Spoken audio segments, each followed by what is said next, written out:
This guy, Michael Schofield, tattoos the entire layout of a prison on his body. It's bizarre. After careful planning, he decides to attempt a bank robbery one day. Armed with a gun, he pressures the manager to open the vault. But here's the twist. When the cops surround the place, instead of making a run for it, he gives up. Michael gets a 5-year sentence for committing the crime with a deadly weapon. Now, he asks to be in a prison close to home. So off he goes to Fox River State Penitentiary, a level 1 facility. His lawyer and friend, Veronica, can't quite wrap their heads around why he's suddenly going for a heist or why he insists on a level 1 prison. Anyhow, Michael arrives at Fox River, and the head guard, Brad Bellick, seems to dislike Michael the moment he steps into the facility. The prison is so dangerous that the inmates kill each other without even thinking about the consequences. This happens especially among those serving life sentences, as they don't fear additional charges. Their situation can't really worsen. Michael shares a cell with Sucre,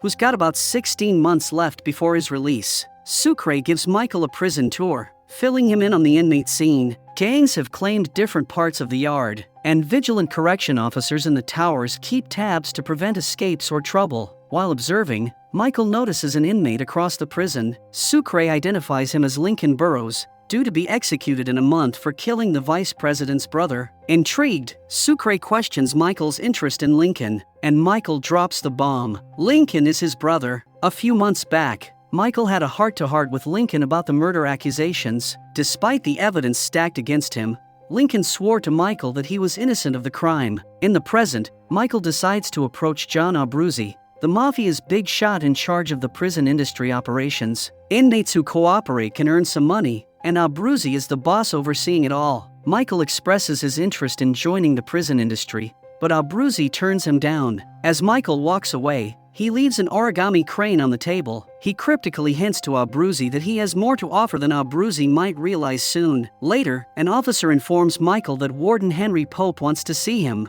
Sucre is a bit concerned because getting an audience with the warden is usually reserved for serious matters. Michael meets with Warden Pope, who is aware of Michael's background as a structural engineer with an impressive academic record. Surprisingly, the warden reveals he needs Michael's help constructing a Taj Mahal model made of toothpicks for his wife. Although the warden has made some progress, he believes Michael's expertise can enhance the project. Despite having the opportunity to stay off the prison yard for 3 days a week, Michael declines to assist the warden with his personal project. On the other hand, Abruzzi gets intel from his right-hand man, Maggio, about an envelope containing a photo of Otto Fibonacci. Fibonacci, a mob informant, had testified against Abruzzi in Chicago, and witness protection had kept him out of Abruzzi's reach. Maggio informs Abruzzi that, along with the photo, he discovered an origami bird in the envelope. The revelation strikes Abruzzi. Michael, who had given him an origami bird earlier, must be the mysterious sender and knows about Fibonacci's whereabouts. Meanwhile, Michael is engaged in conversation with Charles Westmoreland, the man everyone believes to be D.B. Cooper. D.B. Cooper supposedly parachuted out of a plane 30 years ago with a cool $1.5 million in cash. While Michael and Westmoreland are deep in talk, Abruzzi confronts Michael about Fibonacci's location. When Michael refuses to spill the beans, a brawl breaks out between them. The correction officers intervene by firing shots into the ground, putting an end to the scuffle. Michael is summoned by Warden Pope, who tells him that he will be kept in solitary confinement for 90 days for his behavior. Seizing an opportunity, Michael strikes a deal with the warden. He agrees to help with the Taj Mahal model in exchange for avoiding solitary confinement. During his daily insulin visits to the medical wing, Michael receives shots from Dr. Sarah, the governor's daughter working at the facility. However, it's revealed that Michael is pretending to be diabetic. He made the scheme to access the infirmary regularly for a crucial element in his prison escape. As reports suggest Michael may not actually need insulin, Sarah decides to run tests on him. To validate his diabetic cover, Michael seeks out Benjamin C. Note, the local pharmacy guy in the prison. Michael requests PUGNAC from him, a substance that will help maintain a high blood sugar level, making it seem like he's both diabetic and resistant to insulin. C-Note agrees to the deal, taking the money and assuring Michael that he'll get the requested drug. Later, Michael secures his prison industry card, granting him access to the PI where his brother Lincoln also works. Michael confides in Lincoln, sharing his plan to free him from prison before his impending execution. A successful escape requires both money and an external accomplice to disappear. Michael has meticulously planned it all out. Abruzzi, the owner of a plane, will aid in their disappearance, and the money supposedly possessed by Charles Westmoreland will ensure their survival. Though not yet on board with the plan, Michael is confident he can persuade them to join the escape. When asked about the prison blueprints, Michael surprises Lincoln by removing his shirt, revealing a detailed map of the entire prison tattooed on his body. Later that day,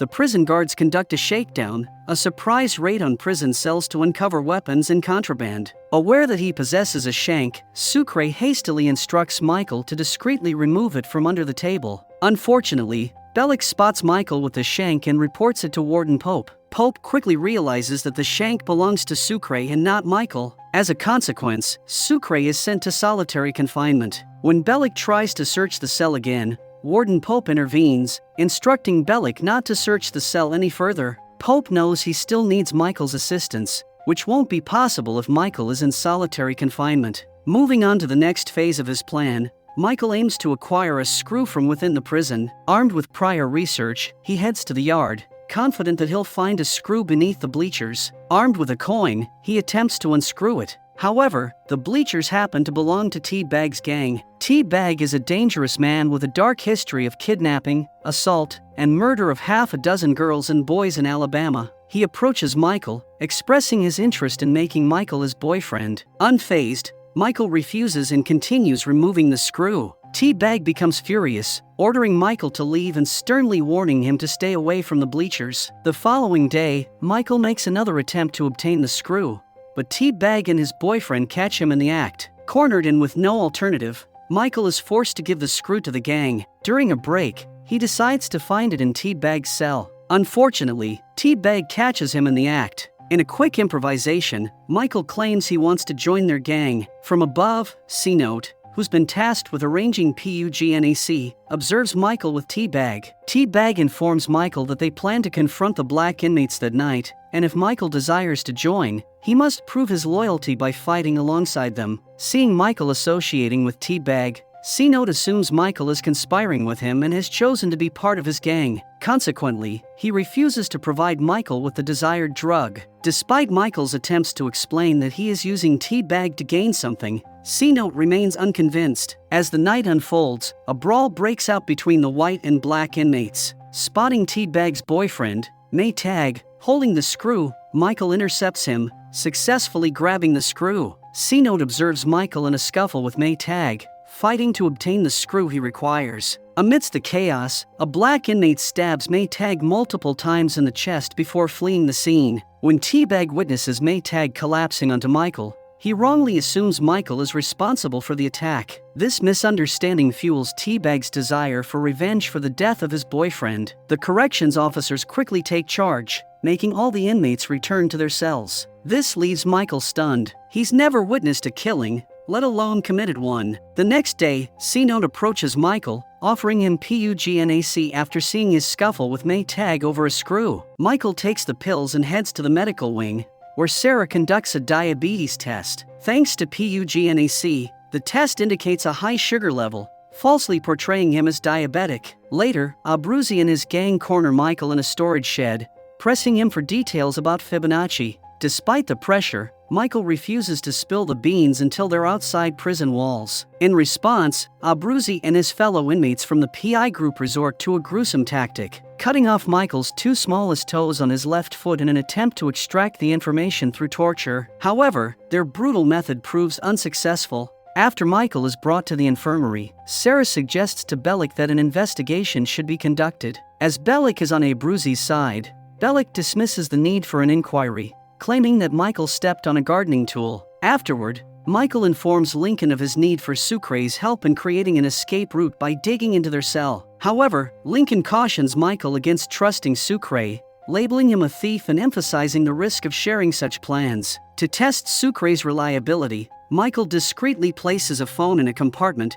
instructing him to keep it a secret. Lincoln then tips off Bellick, falsely claiming that Sucre possesses the phone. Sucre successfully passes the test by not revealing the fake phone to Bellick, but as a consequence, he loses his conjugal visit rights. Later, when Sucre discovers that the phone is just a soap, not real, he becomes infuriated with Michael and blames him for losing his conjugal time. Upon learning about the prison break plan, Sucre becomes even more infuriated. He opposes the idea, expressing his desire to serve the remaining 16 months of his sentence and later start a peaceful life with his fiancée, Maricruz. Frustrated with the plan, Sucre requests a cell transfer to avoid getting caught in the breakout attempt. As a result of Sucre's transfer, Michael gets a new cellmate, Haywire, who has been moved from the psych ward to join him in his cell. Meanwhile, Philly Falzone holds a meeting with John Abruzzi, aiming to extract Fibonacci's whereabouts. Falzone, now the head of the Abruzzi mafia family following Abruzzi's imprisonment, is anxious about potential consequences if Fibonacci testifies against him.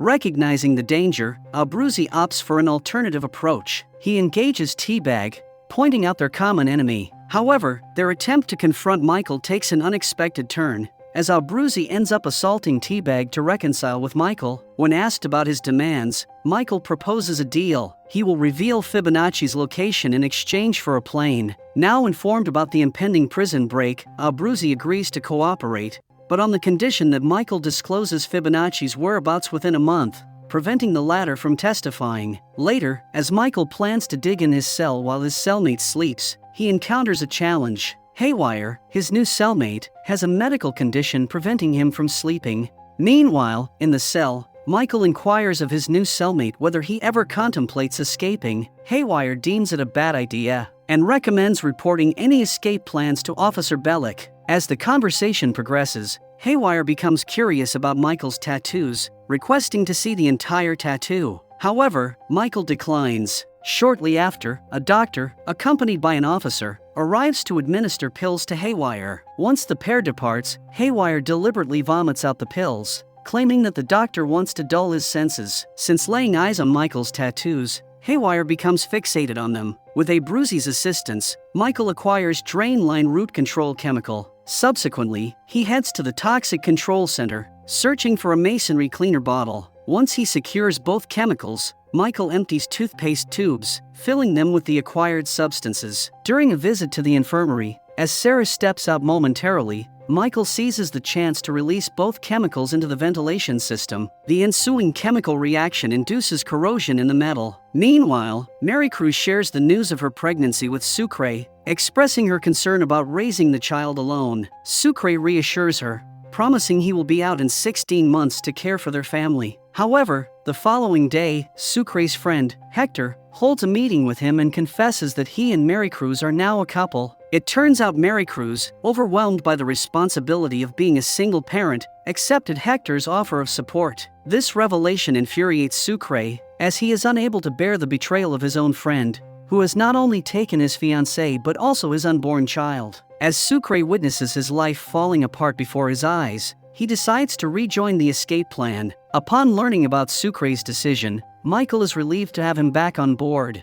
However, to proceed, they must find a way to deal with Haywire. Meanwhile, Haywire's fixation on Michael's tattoos intensifies, with him even suggesting that it resembles a pathway. Initially dismissive, Michael becomes concerned when he catches Haywire drawing the tattoo pattern. Realizing the need to act, Michael begins banging his head against the cell door, successfully attracting the attention of the prison guards. Upon seeing Michael's injury, Michael assumed that Haywire attacked him and promptly removed him from the cell. Sucre then rejoins Michael, catching up on the ongoing details of the escape plan. With enough grout removed from the bricks, Michael instructs Sucre to create noise so that he can break through the brick wall. Sucre promptly starts singing, provoking complaints from other inmates for the disturbance. Seizing the opportunity, Michael successfully breaks through the weakened bricks and crawls through the hole for the first time. Meanwhile, Special Agent Kellerman and Special Agent Hale are en route to the prison. They're working for someone who framed Lincoln and wants him dead. They suspect Michael's presence in the prison, so they obtain his transfer order. Initially, Pope hesitates due to his friendship with Michael and the latter's assistance in building the Taj Mahal model. However, Kellerman leverages a threat to expose Pope's illegitimate son, a consequence of an affair during his vacation in Toledo. Even though the son, unfortunately, succumbed to addiction, Pope struggled with the idea of disclosing everything to his wife. Faced with blackmail, Pope reluctantly agrees to transfer Michael to another facility. Upon learning about the impending transfer, Michael confides in Pope about his desire to stay. He reveals that Lincoln is his brother, and he wants to be by his side until the execution. Despite Pope's willingness to honor Michael's wish, he's powerless against the influential figures pursuing Michael. Consequently, Michael is informed of his impending transfer scheduled for the next day. To find a way to block the transfer, he seeks advice from Charles Westmoreland, who suggests several options. Michael decides to pursue a transfer block, which typically takes a month to process, giving him the time needed to escape Fox River. Following Westmoreland's guidance, Michael drafts a transfer block letter to Pope, claiming he suffers from sinusitis. Meanwhile, he diligently works on his escape plan. Sucre hangs sheets to conceal their secret hole and uses a mirror to keep an eye out for approaching guards. Using his tattoos as a guide, Michael navigates the crawlspace and successfully reaches the roof. As the cell check starts, an alert officer discovers Michael's absence, prompting an alarm. Michael observes the police vehicles closely and notes 3 potential routes. English and Percy roads are bustling with police activity, while Fitz Street remains deserted. It leads Michael to conclude that the escape must occur via Fitz Road. Upon learning of Michael's escape, Pope initially checks his office, only to find Michael there diligently working on the Taj Mahal model. Although Bellick remains suspicious of Michael's sudden disappearance, Pope dismisses him. He states that Michael won't be their concern anymore since he is scheduled for transfer the next day. It turns out that Kellerman and Hale had visited Pope at his house and threatened him to follow their orders, or they would reveal everything to his wife. Fearing getting exposed, Pope tore up Michael's transfer request and decided to proceed with the transfer. The next day, Michael is brought outside for the scheduled transfer. However, just as the transfer is about to proceed, Pope intervenes, claiming that Michael has a medical condition and can't be sent. This surprising move suggests that Pope genuinely cares for the inmates and is willing to risk exposing himself to his wife. Before Kellerman and Hale can execute their threat, Pope chooses to disclose the truth to his wife. As it turns out, his wife is already aware of the situation and forgives him for his actions. Michael understands that he needs to dedicate a significant amount of time to finishing the excavation inside the walls. He keeps having to return to his cell to make count, which is making this challenging. Discussing this hurdle with Sucre, he learns that the only time count doesn't occur is during a lockdown. Capitalizing on his access to the crawlspace, Michael takes the drastic step of turning off the air conditioning. The resulting heat discomforts the prisoners, prompting Teabag to start a fight with a guard,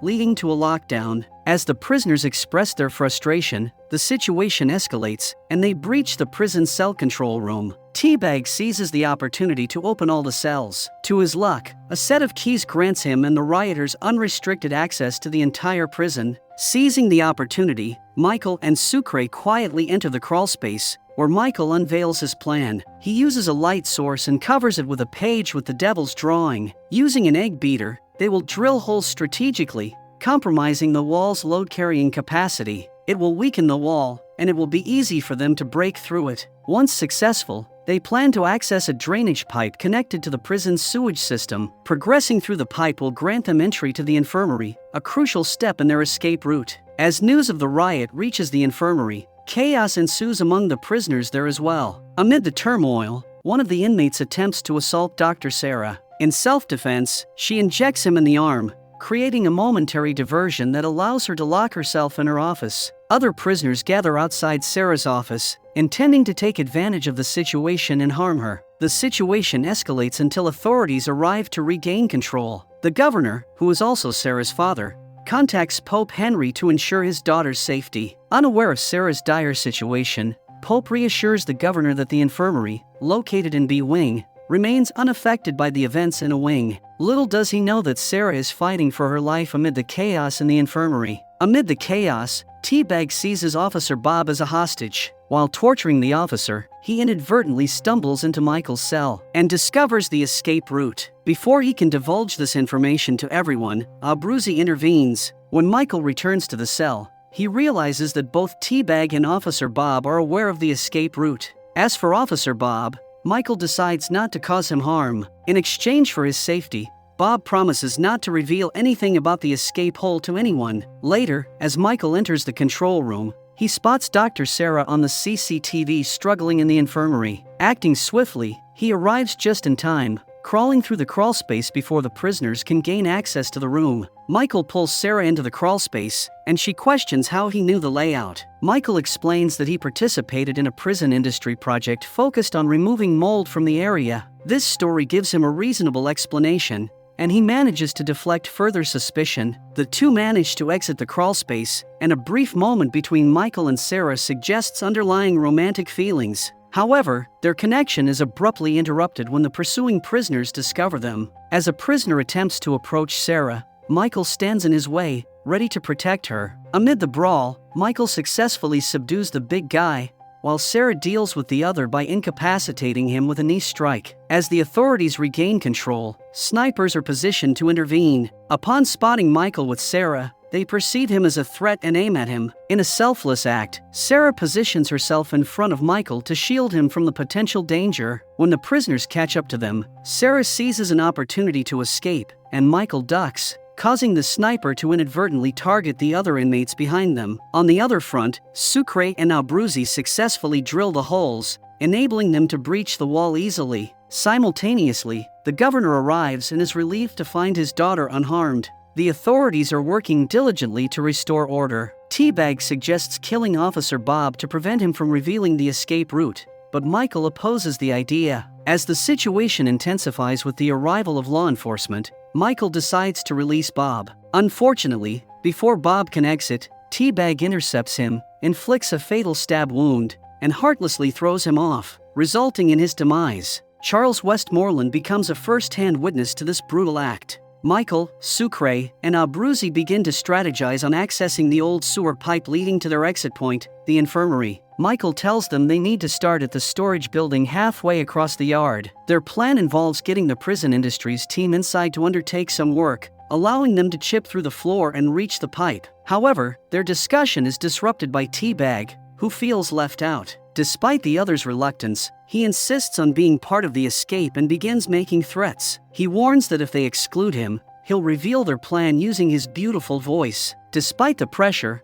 Michael is not ready to entertain Teabag's demands at this point. To reach the storage room, the PI team pretends to have some work there. As they attempt to open the door, they're unexpectedly confronted by guards. It turns out the storage room has been converted into a break room exclusively for guards. No inmates are allowed except Charles, who has a spotless record spanning the last 30 years. The snag leads Michael to approach Charles and extend an invitation to join the escape plan. Charles, however, cautions Michael against relying on his wealth, clarifying that he is not D.B. Cooper. In response, Michael begins pointing out intricate details that suggest Charles is indeed D.B. Cooper. Nevertheless, Charles denies the claim, stating that during the plane hijacking, he was finishing up a 30-day drunk and disorderly. Now, the team must find a way to set the break room on fire so that Abruzzi can get them assigned to PI work there. Sucre proposes a plan involving putting rubber cement in the coffee machine, causing it to blow and catch fire. However, they need an inside man to execute the job. Later, Michael locates Charles's missing cat from a lockdown. Grateful for the reunion, Charles expresses his thanks to Michael. When Michael requests a favor in return, to set fire to the break room, Charles makes it clear that, despite the gratitude, he can't be part of the escape plan. Due to his good behavior in prison, Charles has developed a friendship with Bellick. Bellick reaches out to him to inquire about Bob's death, considering Charles's cell is right in front of the crime scene. Being Bob's friend, Bellick is determined to catch the murderer and believes Charles knows the culprit. Despite being aware of the murderer's identity, Charles is reluctant to disclose it. He fears the consequences as it could be seen as snitching, putting his own life at risk. In a shocking turn of events, Charles returns to his cell only to find his cat dead. It appears that Bellick, angered by Charles's silence, took revenge on him. Enraged by this act, Charles decides to retaliate by aiding Bellick's enemies, Michael and his team. He orchestrates a fire, making it seem like the incident occurred due to Bellick's cigarette. In the meantime, Teabag's cellmate, Seth, confides in Bellick about the murderer's identity. It turns out that it's all part of Teabag's scheme. Teabag successfully frames his friend by placing a picture of Bob's daughter under his bed. The friend gets arrested, and Seth, rather than Teabag, is taken into custody. Seth wishes the blame had fallen on Teabag. It turns out that Teabag is sexually assaulting Seth, who is tied up and reaches out to Michael for help. Despite Michael's attempt to intervene, T-Bag warns him to stay out of his affairs. With no one hearing his pleas, Seth tragically decides to end his own life. This deeply shocks Michael, who feels responsible for Seth's fate. He believes that he could have done something to help him. As anticipated, the Prison Industries PI team is summoned to restore the room. T-Bag is now part of the team. Once Bellick departs, Sucre positions himself at the door to keep watch. The rest of the team begins demolishing the floor precisely where the drain is located, aiming to access the sewerage system. As they keep digging, they are left with plenty of concrete pieces. To dispose of them, they discreetly toss the fragments into the yard. This activity captures the attention of C-Note, who is compelled to ponder the source of these concrete pieces. As time passes, new inmates, including David, also known as Tweener, are admitted to the facility. Despite his attempts to fit in, neither the black nor white inmates want to associate with him. Seizing the opportunity, T-Bag intimidates Tweener, suggesting he could become his new friend. Recognizing T-Bag's ill intentions, Tweener stands up for himself, warning T-Bag to stay away. Despite this, Tweener senses impending danger around him. Michael witnesses the situation and cautions T-Bag to keep his distance from Tweener, but T-Bag remains unfazed. The next day, when the Prison Industries team goes to work, Michael confronts T-Bag, hitting him with a hammer and issuing a final warning to stay away from Tweener or any other inmate. This time, Michael isn't afraid of T-Bag exposing their escape plan. He knows that it's as crucial for T-Bag as it is for the rest of the team. Thanks to Michael's firm warning, T-Bag backs down. On the other hand, Abruzzi's associate, Falzone, has stopped bribing Bellick. Upon learning this, Abruzzi assures Bellick that he'll secure the funds. However, Bellick has now realized that all the money is under Falzone's control, making Abruzzi useless. Simultaneously, Falzone has also distanced himself from Abruzzi, appointing Gus Fiorello to gather information about Fibonacci's whereabouts. As a result, Abruzzi loses control of the Prison Industries, and Gus Fiorello takes charge. The new PI team didn't find the hole that is now concealed cleverly with cardboard. With no option left, Michael is compelled to disclose Fibonacci's whereabouts to Falzone to regain access to the storage room. However, he sets a condition. He'll reveal the information only if Falzone agrees to give him $200 million.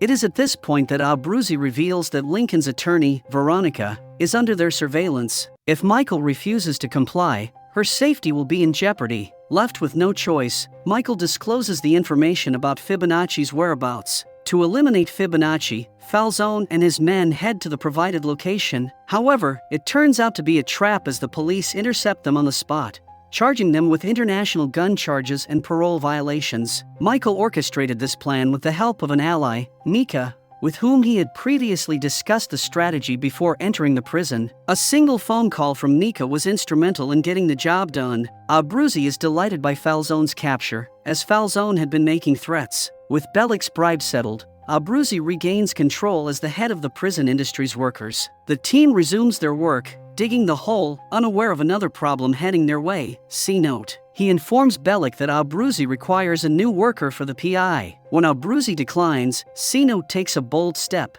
standing on the board covering the hole. It becomes evident that he knows the truth about their escape plan and wants to be a part of it. Just like that, another team member is added to the escape plan. Later, a prison guard informs Michael that his wife has come to see him. It turns out to be Nika, whom he married 2 days before the robbery as part of their plan. During their private time together, Nika hands over a credit card to Michael like he asked. Once done, she departs, and Sarah catches a glimpse of the couple sharing a kiss. It appears she is hurt to discover that Michael is already married. On the other hand, Bellick senses familiarity upon seeing Nika but struggles to recall where he has encountered her before. Meanwhile, Michael rips off the front and back of the credit card, exposing it as a keycard. Flashbacks reveal Michael's efforts to access the prison security system manual and an encoder. Armed with this information, he encoded the card with the master key code to the prison personal items storeroom. Sneaking off at night, he uses the card to enter the room and retrieve his belongings,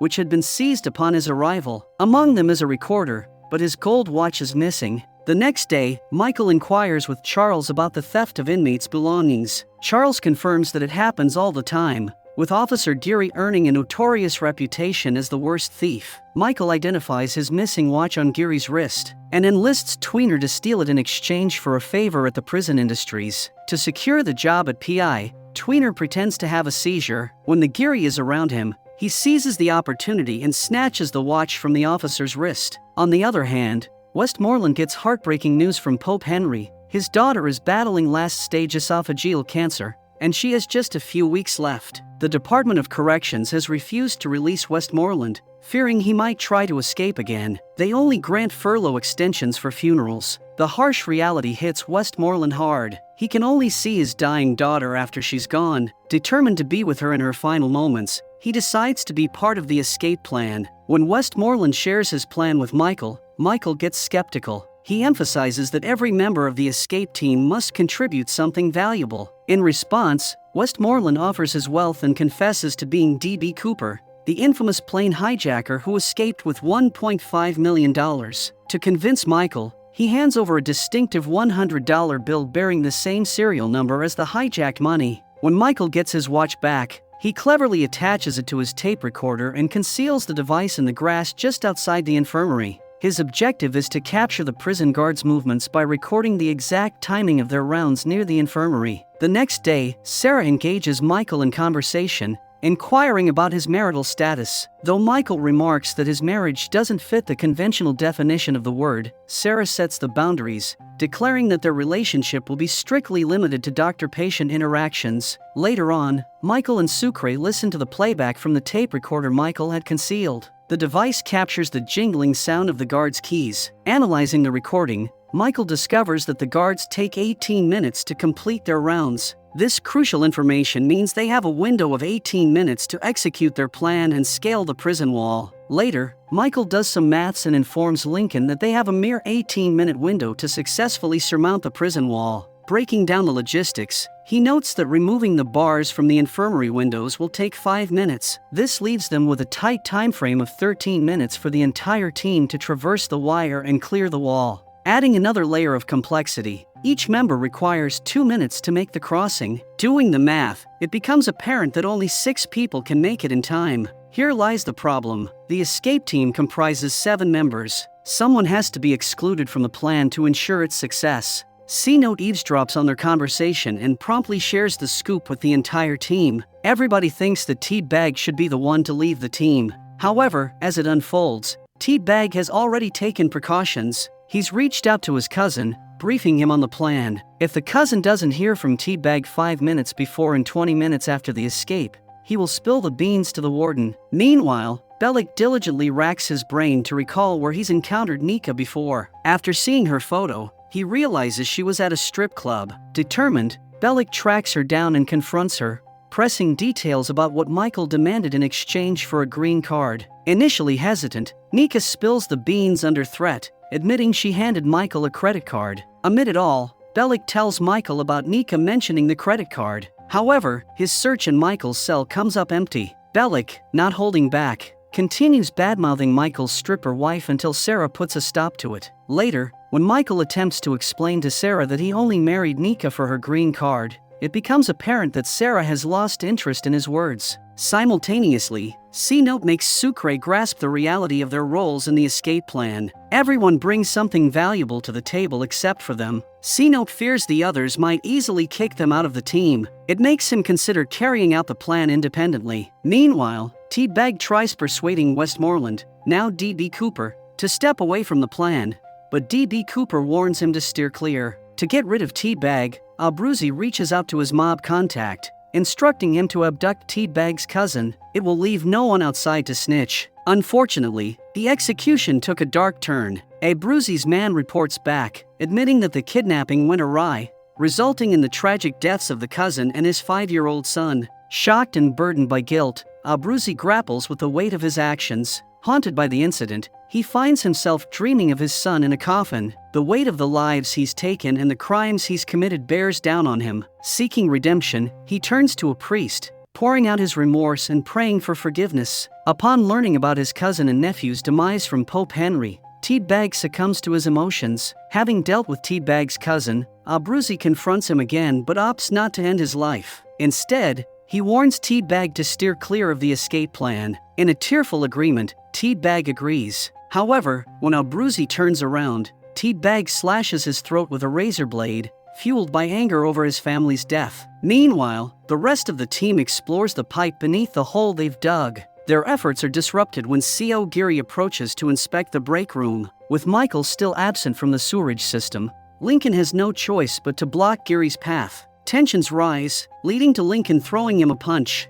In the aftermath of assaulting an officer, Lincoln is sent to solitary confinement for 90 days. When Michael emerges from the pipe, he's distressed to learn about Lincoln's predicament. Meanwhile, Abruzzi is rushed to the hospital outside the prison in critical condition. In the meantime, with Lincoln confined to solitary, the 5 remaining inmates gather to discuss their next move. Some suggest escaping within the next day or two, but Michael isn't ready. With only 36 hours left until Lincoln's execution, Michael is determined not to leave without him. Despite Sucre's persistent attempts to persuade him to join the escape plan, Michael reveals a different agenda. He pulls out a blade, slices his arm, and retrieves a black pill he had hidden before entering the prison. Afterward, he engages in prayer with the prison priest, handing him a crucifix necklace with a request to deliver it to Lincoln. Upon receiving the necklace, Lincoln discovers a hollow section containing the black pill and a note that says, "Eat 810. Meanwhile, the rest of the team heads to the break room for their PI work. Michael strategically breaks a water pipe,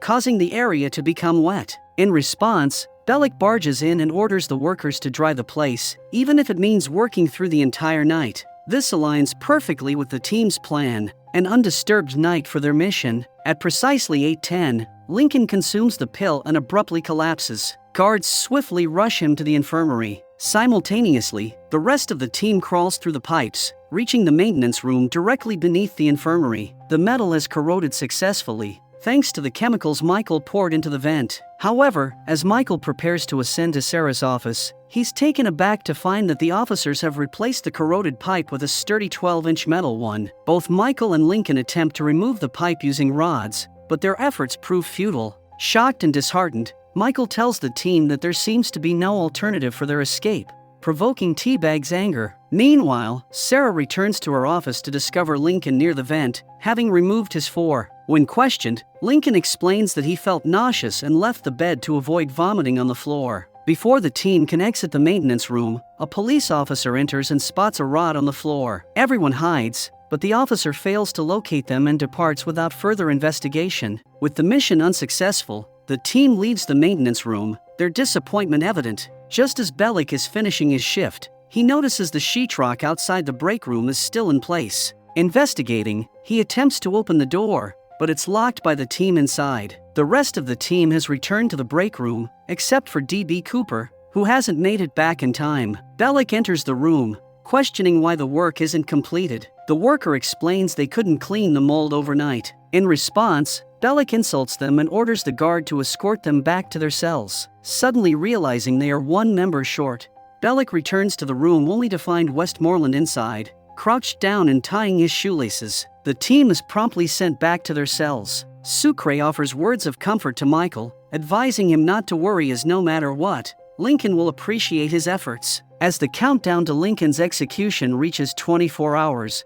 media attention intensifies due to the impending execution of the killer of the vice president's brother. Left with no other option, Michael implores Sarah to speak to her father regarding Lincoln's case. Although Sarah is willing to help Michael, she reveals that she and her father are estranged, and he is unlikely to listen to her, regardless of the circumstances. On the flip side, Michael learns from D.B. Cooper that a decade ago, an electric chair failed to generate enough spark to execute an inmate, resulting in a 3-week delay in resetting the entire process. This revelation captures Michael's attention, as he realizes that any malfunction in the electric chair could potentially grant Lincoln an additional 3 weeks. Tweener overhears Michael's remarks. Back in his cell, Michael grabs some food and uses it as bait to catch a rat. With the help of the rat, he successfully short-circuits the electric chair. Simultaneously, Bellick has already tasked Tweener with closely monitoring Michael. When Tweener discloses overhearing Michael discussing tampering with the chair,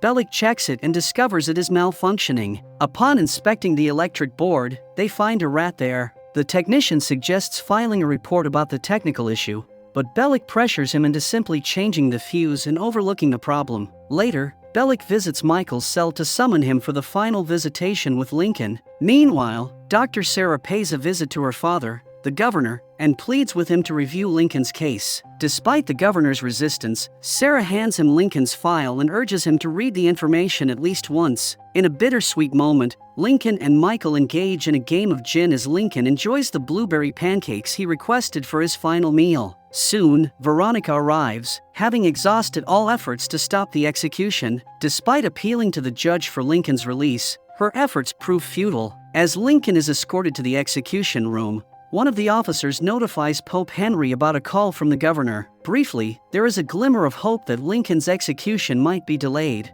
but it becomes apparent that the governor had called to confirm that the execution would proceed as scheduled. Lincoln is securely strapped to the chair, visible to Veronica and Michael through the glass window. Surprisingly, Lincoln notices an elderly man in the same room as Michael's, causing him a moment of shock. Abruptly, the curtains close, hinting at an unexpected development. A few minutes later, Pope Henry discloses to Michael and Veronica that the judge has ordered a 2-week delay in the execution. Still processing the shock, Lincoln informs Michael that he saw their father in the room while strapped to the chair. It is revealed that someone secretly placed autopsy files in the judge's office, asserting that the body of Terrence Stedman, whom Lincoln was accused of killing, belonged to someone else. In a last-minute delivery to the judge, 2 files were submitted, one containing an autopsy report indicating a healthy appendix for the deceased, and the other reporting that the same person had undergone an appendix removal surgery. With the 2-week extension, Michael revises his escape plan,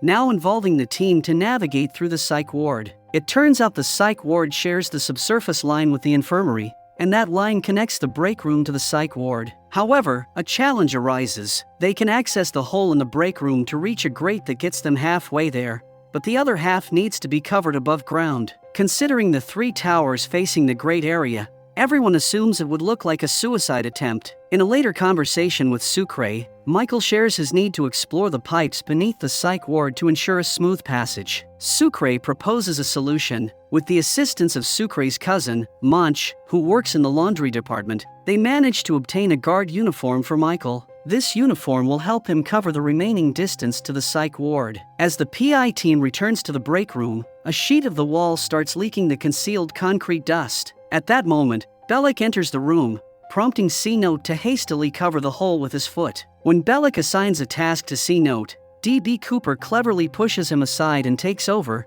using his own leg to conceal the hole. Despite Cooper's efforts, the sheet eventually breaks, causing the concrete pieces to spill onto the floor. Simultaneously, officers stand just outside the break room, quizzing T-Bag with a general knowledge question. The team acts swiftly, dumping the concrete pieces into the hole. T-Bag manages to delay the officer for a short time, and as the officer proceeds to open the break room door, T-Bag provides the correct answer to his question. Hearing the response, the officer retreats, successfully sparing the team from exposure. That night, Michael crawls through the sewage pipe and emerges out from the other grate. The remaining distance he must cover is above ground, and thanks to the guard uniform, he navigates without arousing suspicions. The uniform proves valuable as it allows him entry into the psych ward under the guise of looking for a bathroom. Since blue officers rarely visit the psych ward, the attendant is unfamiliar with them and permits Michael to use the facilities. Seizing the opportunity, Michael heads to the basement,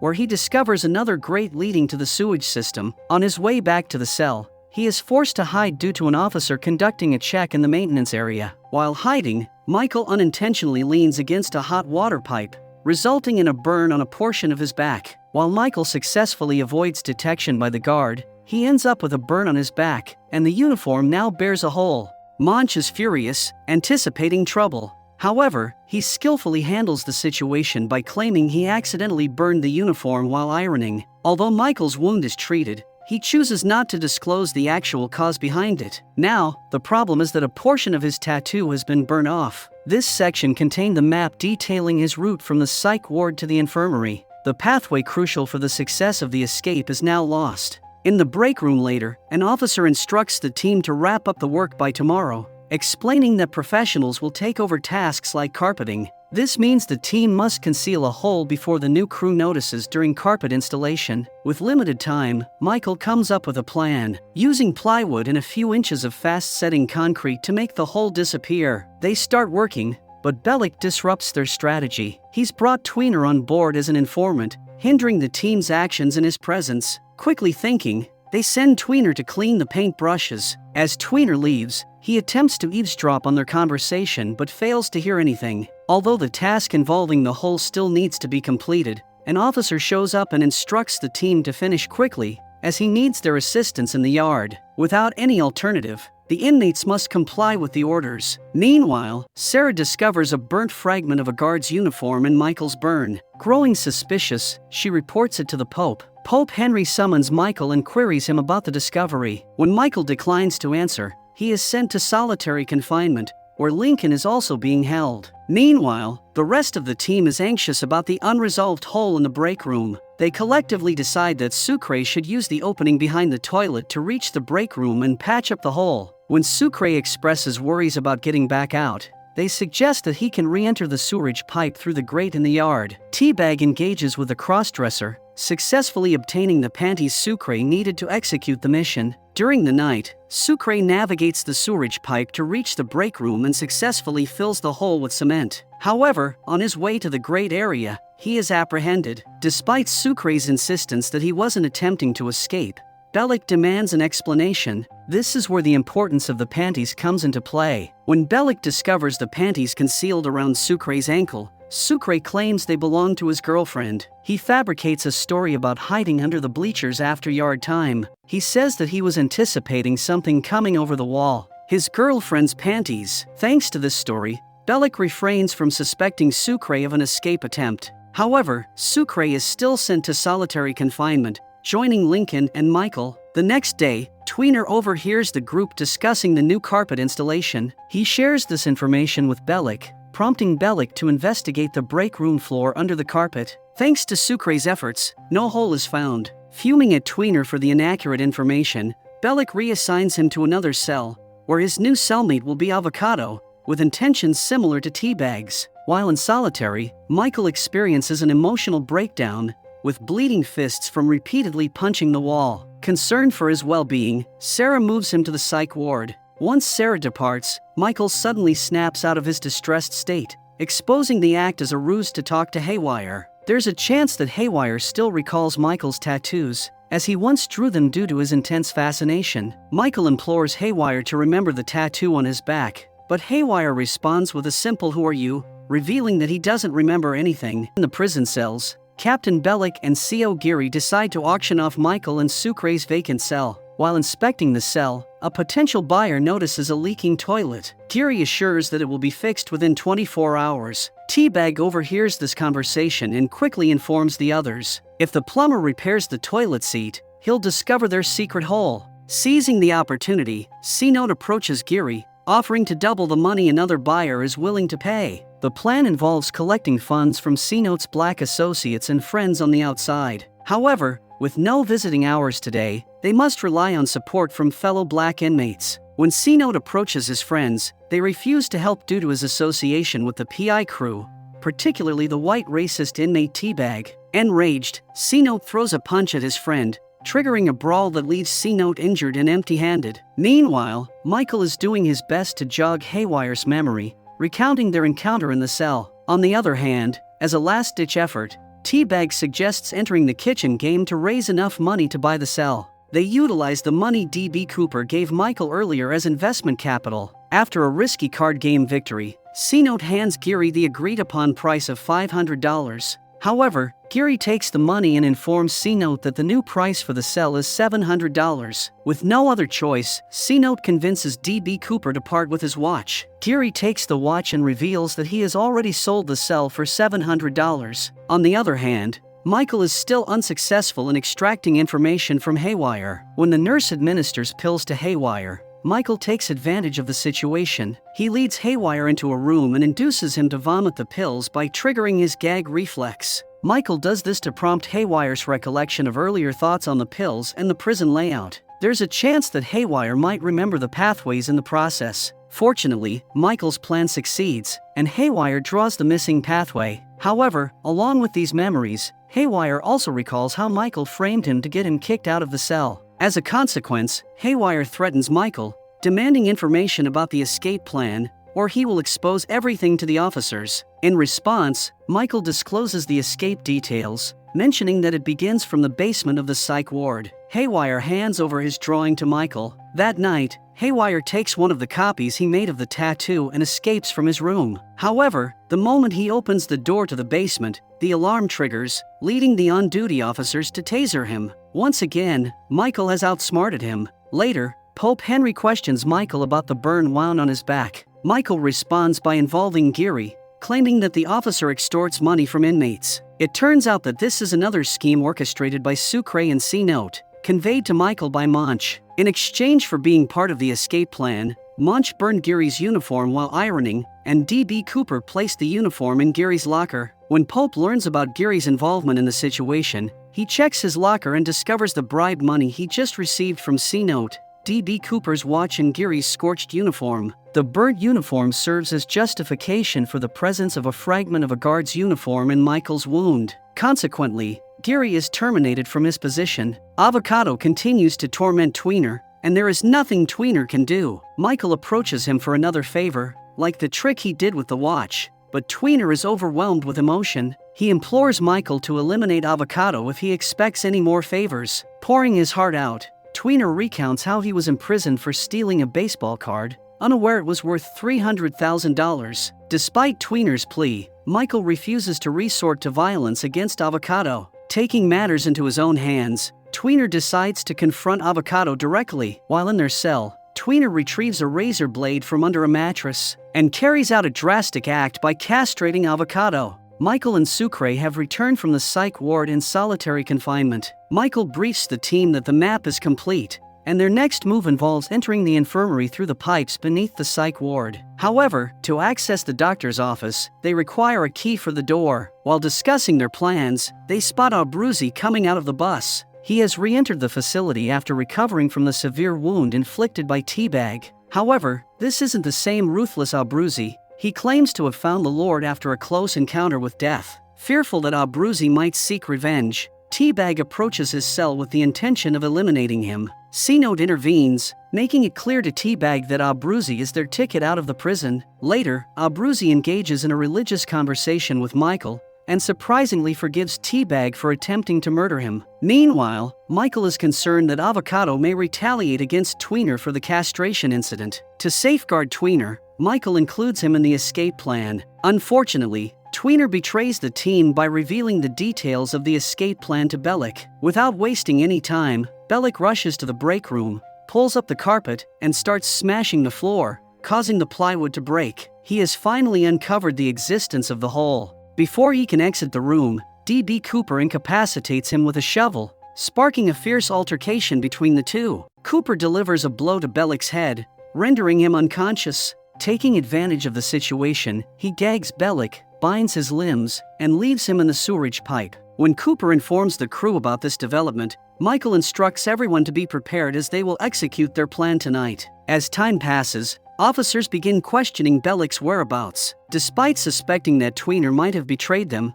Michael opts to keep him in the plan, unwilling to lose another inmate to suicide. Meanwhile, Teabag collects leftover broccoli from fellow inmates and sprinkles it on his bed to mask his scent, potentially avoiding detection by dogs during their escape.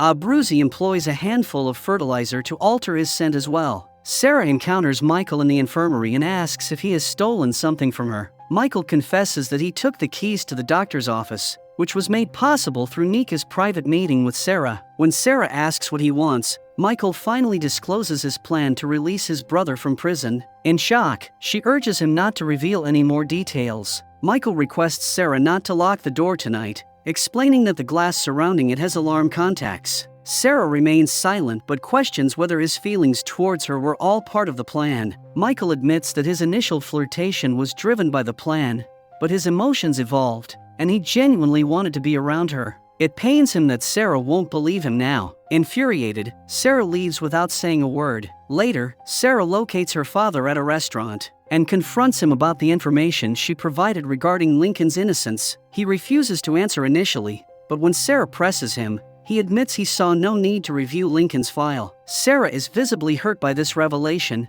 now considering the possibility that Lincoln might be innocent and the government could be actually taking part in his execution. On the other hand, the Taj Mahal model is now completed. As the officers attempt to transfer it to the car, the dome collapses. Pope orders the officers to bring Michael to his office. Michael is summoned and escorted to the office, where he confesses to Pope Henry that he intentionally removed the support from the model. In a tense move, Michael places a knife against Pope's throat and compels him to instruct the officers to transfer Lincoln to the infirmary, keeping him overnight for tests. After Pope does what was instructed, Michael gags Pope, expresses his apologies, and knocks him unconscious. Returning to his cell, Michael finds Sucre already distressed about the upcoming situation. During break time, as the cell doors open, the other crew members approach Michael's cell one by one. They have their jumpsuits now dyed white with hydrogen peroxide. Bellick, still in the crawlspace, manages to remove the tape from his mouth. Swiftly, he loudly screams, attracting the guards' attention.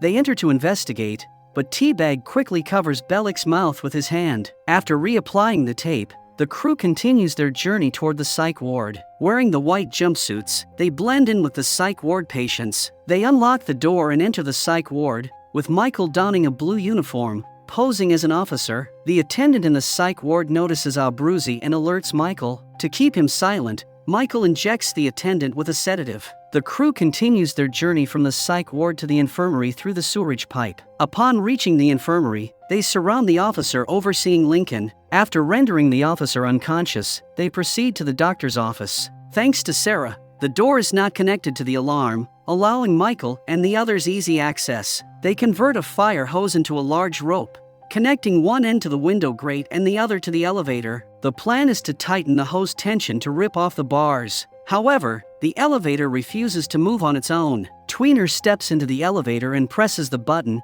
causing the grate to be forcefully removed. Everything is going smoothly until Haywire suddenly appears, holding a CO radio in his hands. Michael attempts to keep Haywire calm, but Haywire insists on being part of the escape, or else he'll call the guards. Reluctantly, Haywire becomes a part of the escape plan, while the others start climbing the wire to get to the other side of the wall. D.B. Cooper collapses to the floor. It turns out that when he tried to stop Bellick, he got injured by a piece of glass. As Michael and C-Note rush to his aid, Cooper asks Michael to promise to take care of his daughter once he's over the wall. Michael makes the promise. Cooper then discloses where he buried the money but reveals that the government underreported the figure to the media. The actual amount he escaped with was not $1.5 million but $5 million. On the other hand, Pope's secretary calls the officer after being unable to locate him. They soon discover him in a cupboard, gagged and bound to a chair. An alarm is triggered, and all the officers go on high alert. Everyone manages to escape except Monch, as the wire can't bear his weight, breaking and causing him to fall back into the prison. Captured by the officers and questioned about the plan, Monch reveals all the names involved. A-Wing echoes with the sounds of celebrating inmates who are aware that Michael and the PI crew are on the run. Two guards pull Bellick out of the hole, and he promptly requests his shotgun. Bellick emerges to face a gathering of guards surrounding Warden Pope, who issues orders over a bullhorn. As the police officers get into their cars, the 8 convicts make their way to the forest. There, they discover a car that C-Note asked his brother-in-law to park. Everyone gets in the car, instructing Haywire to retrieve the keys from a nearby dustbin. While Haywire is occupied, Abruzzi hands Michael the car keys, revealing that they sent Haywire away to get rid of him.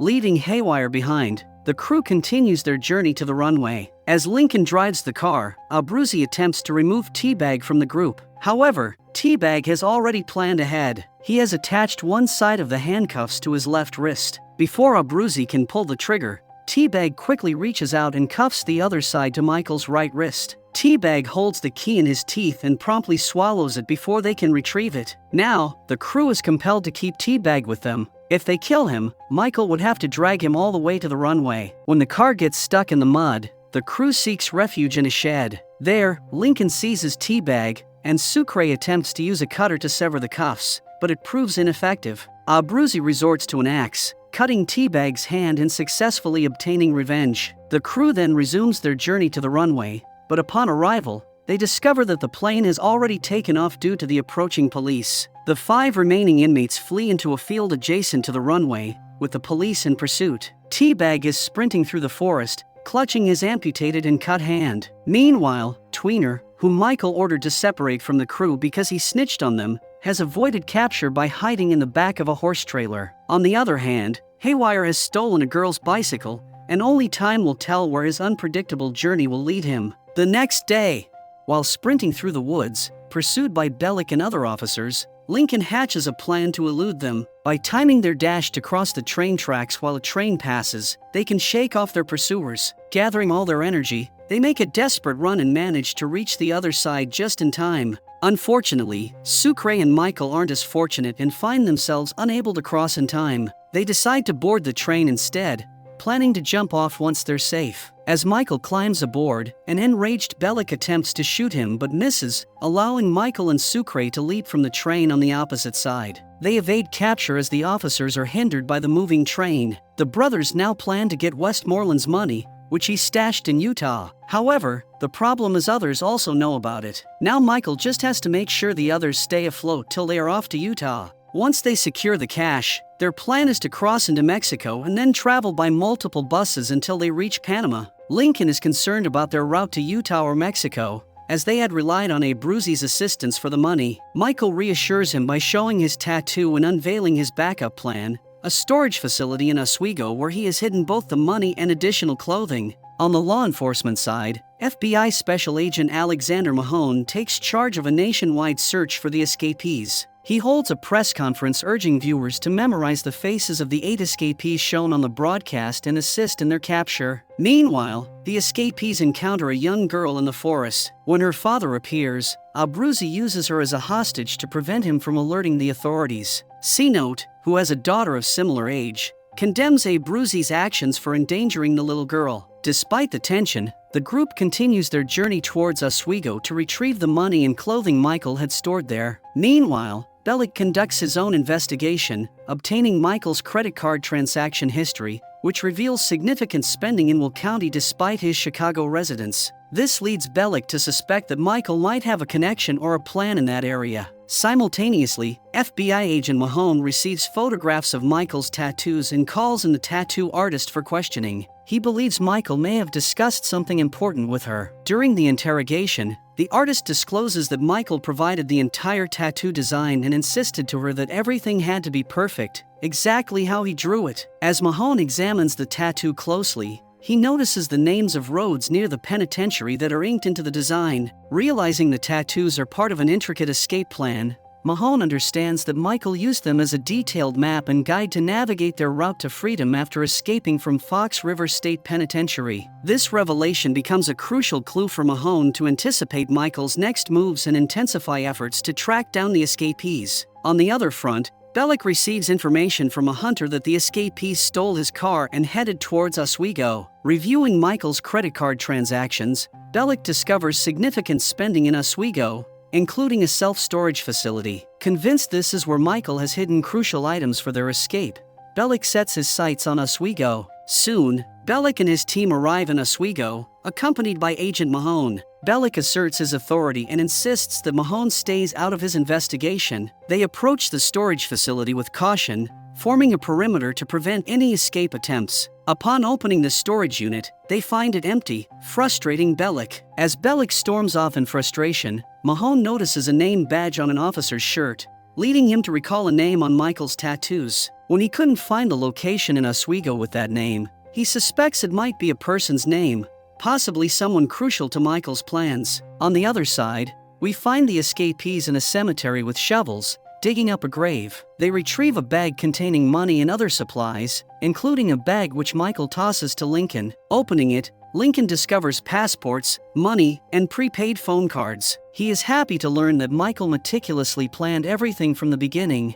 Meanwhile, following the leads, Mahone arrives at the cemetery and discovers the grave. Upon seeing Mahone, the escapees hastily flee the scene. Despite their efforts to evade him, Mahone manages to spot them and gives chase. He tracks them to the train tracks but loses them amidst the bustling streets of Oswego. It seems like the escapees won't be able to evade the authorities for long, as their photos are plastered across every newspaper. Lincoln is deeply concerned for his son, who was wrongly accused of killing his mother and stepfather. After comforting his brother, Michael distributes money to the other inmates, knowing they will soon part ways. Meanwhile, Abruzzi assumes Teabag has died due to his severe bleeding. However, Teabag is very much alive as he steals an ice bucket from campers. After consuming some of the ice to quench his thirst, he uses the remaining ice to preserve his severed hand for reattachment. Unable to seek hospital treatment, he visits a private veterinary clinic and demands assistance from the doctor. The veterinarian refuses, stating he only treats animals,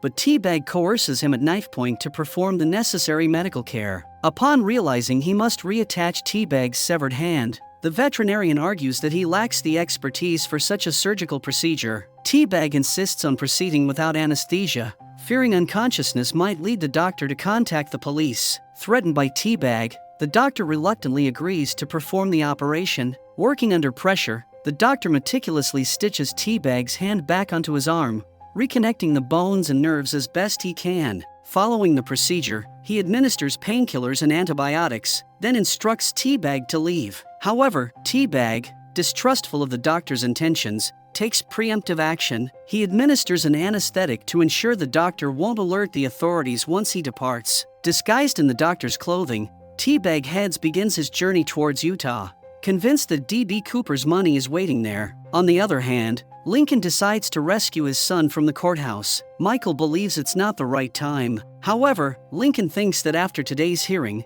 they will prove him guilty and send him to an adult facility where it will be harder to get him out. Michael doesn't want to leave his brother alone, so he decides to help him. They devise a plan, and Lincoln calls LJ, pretending to be his lawyer. LJ stays calm to avoid arousing suspicion from the guards. After informing LJ that he's coming to get him out, Lincoln instructs him to remember these words: "On the 3rd, look out for Otis Wright." Later, Lincoln and Michael stop at a store to buy supplies needed for their rescue mission. While Michael shops inside, a girl outside spots Lincoln and calls the cops. The brothers have to flee immediately, causing them to leave their car outside the store. Soon after, they arrive at the courthouse building's rooftop where Michael paints a toy gun black to make it appear real. Meanwhile, LJ reaches the 3rd floor, where he finally deciphers his father's message. Otis Wright refers to the elevator manufacturer, indicating LJ should take the right elevator. When the left elevator arrives on the 3rd floor, LJ pretends to tie his shoes, waiting for the correct one to arrive.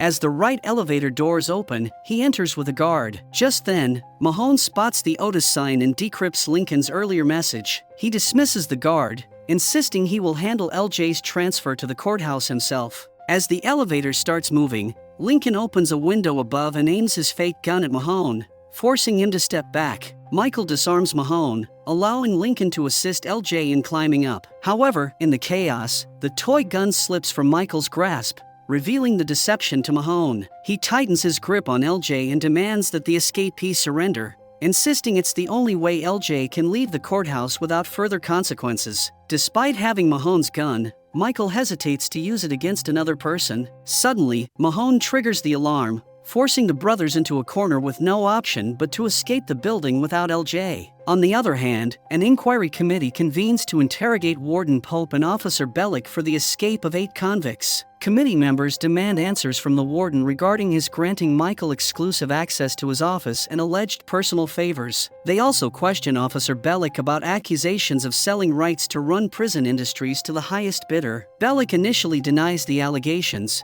but his situation changes when Officer Roy, whom he had expelled for corruption, testifies against him. As a result, Bellick is dismissed from his position, leaving him in a state of depression and contemplating self-harm. With 20 years of service, he struggles to accept that corruption led to his termination. Just as he prepares to pull the trigger, his mother outside informs him of a government reward of $100,000 for each escaped convict. Hearing this, Bellick abandons his suicidal thoughts. Instead, he resolves to capture the escapees, aiming not only to secure the money but also to seek revenge against those who were the reason for his downfall. Warden Pope receives a penalty of 2 weeks docked pay and 3 months of probation, but he refuses to accept the punishment. He insists that neither he nor Bellick is responsible for the escape, and with Bellick terminated, he resigns from his position. While clearing out his office, he vents his frustration by destroying the Taj Mahal model that Michael had helped him build for his wife. Meanwhile, Agent Mahone visits Michael's apartment and discovers holes in the wall,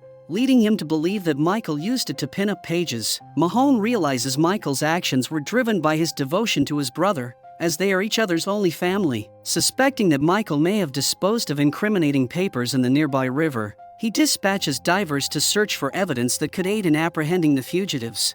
Meanwhile, Bellick goes to the store where Roy works and confronts him for testifying against him, which leads to a fight. After settling their differences, Bellick and Roy sit down and share some beers. During their conversation, Bellick reveals his plan to capture the convicts for the reward money. Roy expresses interest in joining and offers his assistance as Bellick may need another pair of hands. To learn more about Michael's plan, they visit Monch using their old contacts to interrogate him. During the interrogation, Monch initially claims he wasn't a part of any plans. However, when Bellick threatens to use other inmates to torture him in prison, Monch has no choice but to reveal information about the money in Utah. After escaping from the courthouse, Michael drops off the injured Lincoln at his associate Nika's house. He then heads to the shop where he parked the car, but it's gone. The shattered window glass suggests that a thief tried to break into the car, which means his bag with the passport and everything inside has been stolen. The car is still important, so he retrieves it from the tow yard and contemplates his next move. Michael can't shake the feeling that Mahone knows their every move, almost as if he can read their minds. To throw Mahone off their trail, he decides to stage his own death. He calls a number he prepaid for and arranges a meeting with someone. The call is meant to help the FBI track his location. As expected, the FBI intercepts the call and heads out to track him down. Michael turns when he reaches Illinois Route 38. This is shown by the tattoo on his wrist, which reads 3812-1037 in a barcode format, where 38 refers to Route 38. After turning onto Route 38, Michael resets the mileage counter. When the counter reaches 12, he stops in the middle of a bridge. The 12 refers to the number of miles it takes to reach the bridge. The brothers then unscrew part of the bridge railings and turn on the car radio, setting it to scan so that when it reaches the frequency 103.7, the last four numbers of the tattoo, it triggers the bomb to explode. They push the car off the bridge, and it explodes. Mahone and his team arrive at the scene, but Mahone believes that the escapees are still alive despite finding bodies in the car. Before throwing the car off the bridge, Michael placed 2 sets of human body parts along with some pig blood to make it look like there were people in the car. He believes that by the time the FBI discovers the ruse through lab tests, they will already be in Mexico. At the incident site, when someone asks who was in the car, Mahone responds that it was Shales. He then apologizes for the mistake. His assistant explains that Oscar Shales was a fugitive Mahone had tracked for a long time but couldn't catch. Mentioning Shales' name causes Mahone significant distress, and he takes his pills to calm down. On the other hand, Nika approaches Michael and Lincoln to give them a car. Michael promises to send her $10,000 once he gets to Mexico, plus $3,000 for the car. With that, the brothers leave, planning to drop Nika off at a place where she can catch a bus. Unbeknownst to them, Bellick and Roy have been following Nika to track down Michael. While driving the car, Lincoln notices someone is following them. Before he can react, Bellick rams into their car and then reveals himself to the brothers. The chase intensifies until Bellick crashes into Lincoln's car so hard that it hits a tree. Before the brothers and Nika can escape, Bellick arrives with his gun and orders them to surrender. Michael thinks Bellick is after the reward money, but Bellick reveals that he is actually after D.B. Cooper's $5 million. While taking them to his car, Bellick grabs Nika by the hair, prompting Michael to intervene. Bellick warns him not to be a hero, threatening to shoot him. As Bellick focuses on Michael, Lincoln seizes the opportunity to place a sharp piece of glass in front of the car's tire. After driving for a while, the tire becomes flat, forcing Bellick to wait for Roy to get a spare tire from a nearby town. While Bellick escorts the captives to a nearby shed, Nika vents her frustration at Michael, blaming him for getting her involved in the mess. After restraining the brothers with a rope, Bellick turns his attention to Nika. Nika negotiates with Bellick, convincing him that she wants Michael dead because he used her. She adds that Michael is trying to set Bellick up in Panguitch, Utah, by making him believe the money is there, but in reality, some men will be waiting to ambush him. Finally, she offers to sleep with him for a share of the money in Utah. Bellick agrees, and the two begin to make out. While seducing him, Nika tries to reach for his gun, but Bellick manages to stop her. Infuriated by her betrayal, he sends her back to the other room and restrains her. However, as he is leaving, he notices that his knife is missing. Before Bellick can react, Lincoln holds the knife to his neck, forcing him to surrender. When Roy returns to the abandoned building with the spare tire, he finds Lincoln holding a gun on him. While being restrained, Bellick warns Nika not to side with Michael, like Dr. Sarah did, or she'll end up like her, an overdose and facing 30 years in prison. Michael, who was unaware of Sarah's ordeal, is deeply upset to learn what she has been enduring because of him. After leaving Bellick and Roy in the abandoned building, Michael drops Nika off so she can catch a bus. While saying goodbye to Lincoln, she grabs his gun and points it at Michael. She expresses her feelings, saying she loved Michael but he used her instead of reciprocating. She declares that she's done with crime and plans to turn the brothers in for the $200,000 reward. As she opens her phone to call the cops, Lincoln reveals the pistol's magazine in his pocket, showing that the gun is empty. After taking the gun from her, the brothers leave for their destination in Utah. On the other hand, T-Bag parks his car at a gas station and heads inside to use the restroom. Afterwards, he tries to feel his injured hand again by punching it and even slicing his finger, but he feels nothing. When another person enters the restroom, he leaves. Outside, he notices police interrogating people about a stolen car. When questioned, T-Bag denies having a car and further lies by claiming he can't drive because of his hand, which he lost while serving his country. Before the cops can get suspicious of his story, another officer finds the car keys on a man who bumped into T-Bag in the restroom. With the supposed culprit found, the other suspects are allowed to go. As T-Bag walks on the sidewalk, a man named Jerry, who happened to be at the gas station, approaches him and offers him a ride. Jerry's father was a soldier who died in the Vietnam War, so he has the utmost respect for servicemen and likes to help them whenever he gets a chance. T-Bag accepts the ride offer only to learn that Jerry's daughter, Danielle, is also in the car. It makes him really happy as he sees another opportunity to commit a crime that led to his imprisonment. As Jerry pulls up at a motel, T-Bag approaches Danielle by the pool and tries to sexually assault her, but the girl proves to be strong. She runs to her father and informs him about T-Bag's attempt. Furious, Jerry picks up an iron and prepares to attack T-Bag. After a while, Danielle sees T-Bag leaving in her father's car with blood on his face, making her realize that her father might be hurt. On the other hand, Abruzzi reunites with his kids and wife. When his men inform him about Fibonacci's whereabouts, he becomes determined to kill him, knowing Fibonacci is a key witness against him in a court case. His wife urges him to avoid more trouble by fleeing to another country to start afresh, but Abruzzi is set on revenge. He arrives at the motel where Fibonacci is supposed to be staying, only to discover he's been deceived. There's no one there. To make matters worse, Mahone and his men surround the motel, trapping Abruzzi. Left with no choice, Abruzzi decides to surrender. However, as he exits the motel, he attempts to shoot Mahone, prompting the FBI to open fire in response. In the ensuing shootout, Abruzzi is fatally wounded and dies on the spot. Michael learns from the radio that Abruzzi has died. Lincoln suggests they retrieve LJ and leave for Panama immediately, but Michael insists they need D.B. Cooper's money before they can do anything else. Meanwhile, Tweener manages to hitch a ride with a college girl named Deborah who wanted a travel companion to Utah. They spend the night together at a motel. The next day, there's a knock at their door. Deborah answers to find a police officer holding Tweener's photograph, identifying him as one of the escapees from Fox River Penitentiary. The officer asks Deborah if she has seen him, and she denies it, protecting Tweener from getting caught. After the officer leaves, Tweener tries to defend himself, explaining that he's not a dangerous escapee but a college student who was arrested for stealing a football card he didn't know was worth $300,000. Scared and confused, Deborah urges Tweener to take her car and leave, suggesting she'll report it stolen after some time. Feeling repentant,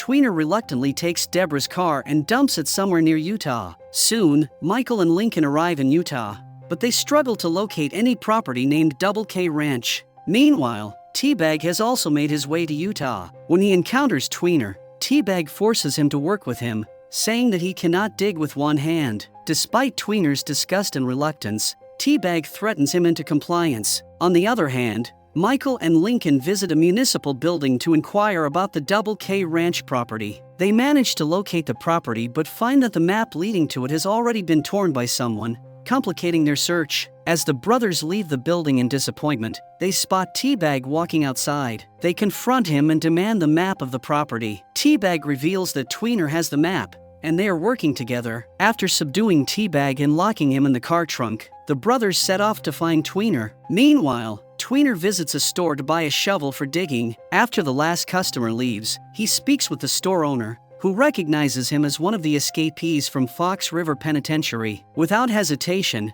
the owner hits Tweener in the head and then brutally beats him before locking him in a room. Michael arrives at the store and discovers a baseball bat on the floor, realizing immediately what has happened to Tweener. When the store owner approaches the counter and recognizes Michael, Michael swiftly punches him in the face, knocking him to the ground. Lincoln takes control of the situation, aiming his gun at the owner. After freeing Tweener and securing the owner in a room, the brothers interrogate Tweener about the map's whereabouts. Tweener scoffs at their trust in T-Bag, making it clear that he never had the map. In the car trunk, T-Bag memorizes the map and then consumes it, ensuring that the other escapees can never dispose of him. When Michael opens the trunk, T-Bag asserts his importance, declaring that he is their only guide and they must make him their partner. Reluctantly, a forced partnership is forged. With Tweener now in the trunk, the brothers follow T-Bag's directions to the Double K Ranch property. However, upon arrival, they are stunned to discover an entire town built on the land instead of the isolated property they anticipated.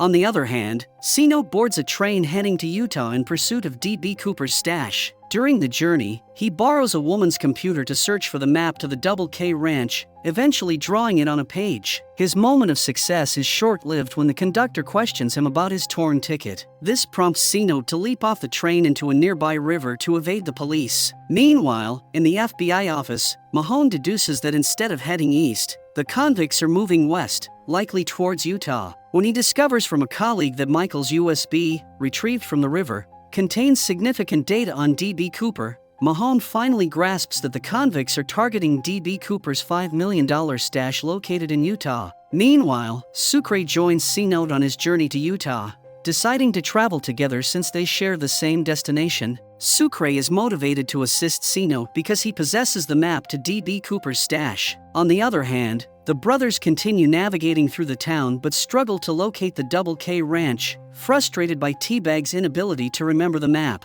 Under pressure from Michael, T-Bag finally recalls that the silo was situated to the left of the ranch house, hidden within the trees. However, Michael deduces that the silo was outside the trees, reasoning that two of them are shorter because they received less sunlight blocked by the silo. Convinced that the stash of money is likely under the house's garage, Michael formulates his plan. After reaching this conclusion, they release Tweener and instruct him to obtain supplies from the store and refill the car tank. Following their orders, Tweener heads to the store and begins gathering the necessary items. Suddenly, the owner's friend arrives at the store in search of his missing friend. Upon spotting the baseball bat on the floor, he becomes suspicious and prepares to call the police. Before he can react, Tweener strikes him in the face, rendering him unconscious. He then locks the friend in the same room where he had been confined. With the supplies secured, Tweener returns to the town to meet up with Michael and Lincoln. After learning that the man called the cops, the escapees decide to accelerate their efforts before they encounter any trouble. Michael manipulates the house's electricity system, posing as a worker from a private electricity company. He convinces Caroline, the owner of the house, that they need to dig in the garage to fix the electrical issue. Caroline, a flirtatious woman, sees the handsome men and invites them all inside. While she goes to the kitchen to fetch drinks, C-Note and Sucre join the others in the garage. Michael and the inmates begin digging,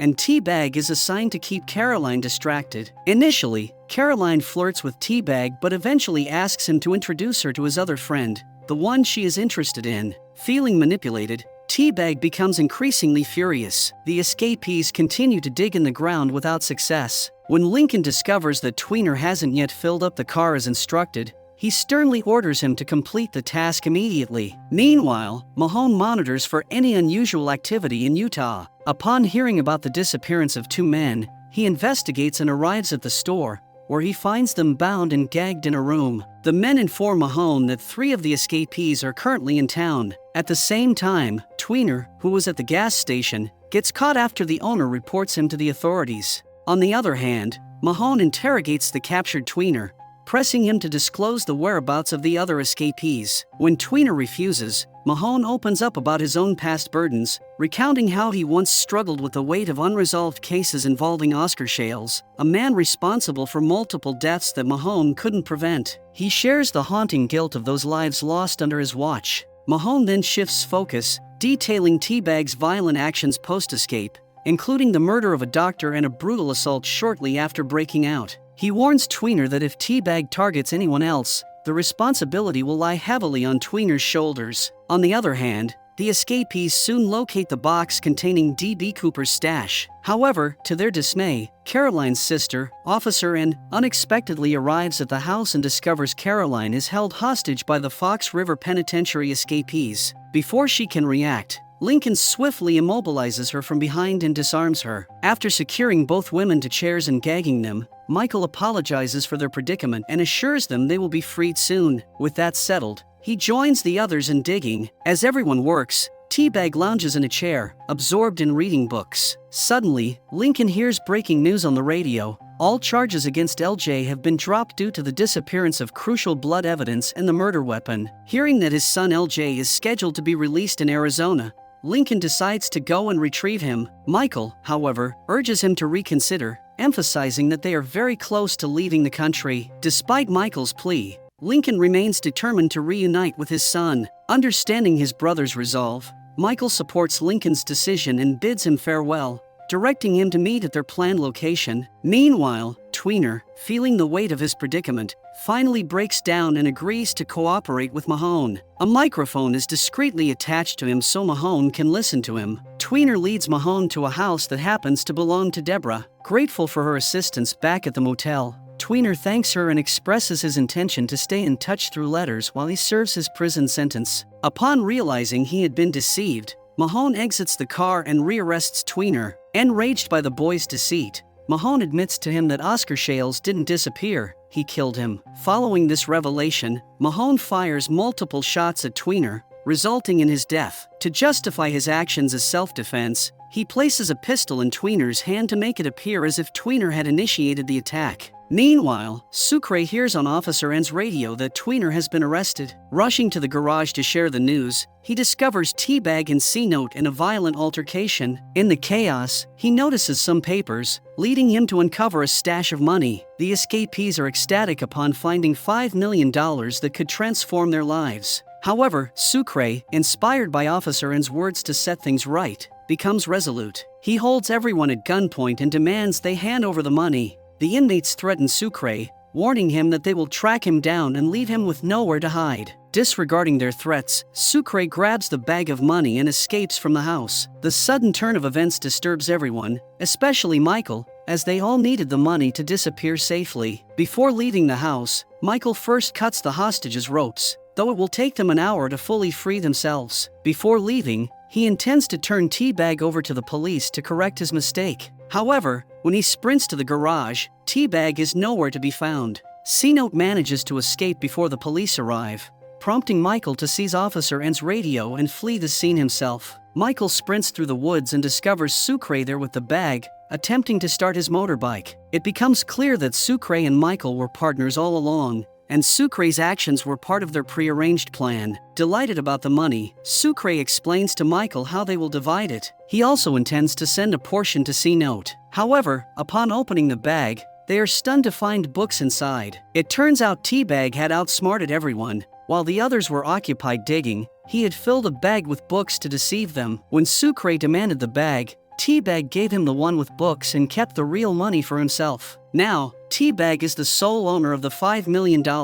Meanwhile, LJ is released from custody, unaware it's part of a scheme by the president's team to bait Lincoln into revealing himself. Lincoln locates LJ but can't expose himself due to the president's agents nearby. Suddenly, a man instigates a fight with LJ, striking him in the face. LJ is rushed to the hospital while the assailant is arrested. The assailant tries to defend himself by saying that an FBI agent paid him to attack LJ. Upon hearing this, the president's team realizes it was Lincoln. They swiftly draw their guns and head to LJ's room, but he's already been spirited away by Lincoln. Now reunited, Lincoln and LJ are en route to meet Michael at their prearranged location. Meanwhile, Roy and Bellick are at a pub in Utah when they hear on the news about the Fox River escapees spotted at Caroline's residence. In the interview, Caroline describes how they posed as workers and were digging in her garage. Intrigued, Bellick arrives at Caroline's place disguised as an officer and questions her about whether the convicts found what they were searching for. Caroline admits she didn't see but believes they may have succeeded. Pressed for details, Caroline recounts how one of them left ahead of the others,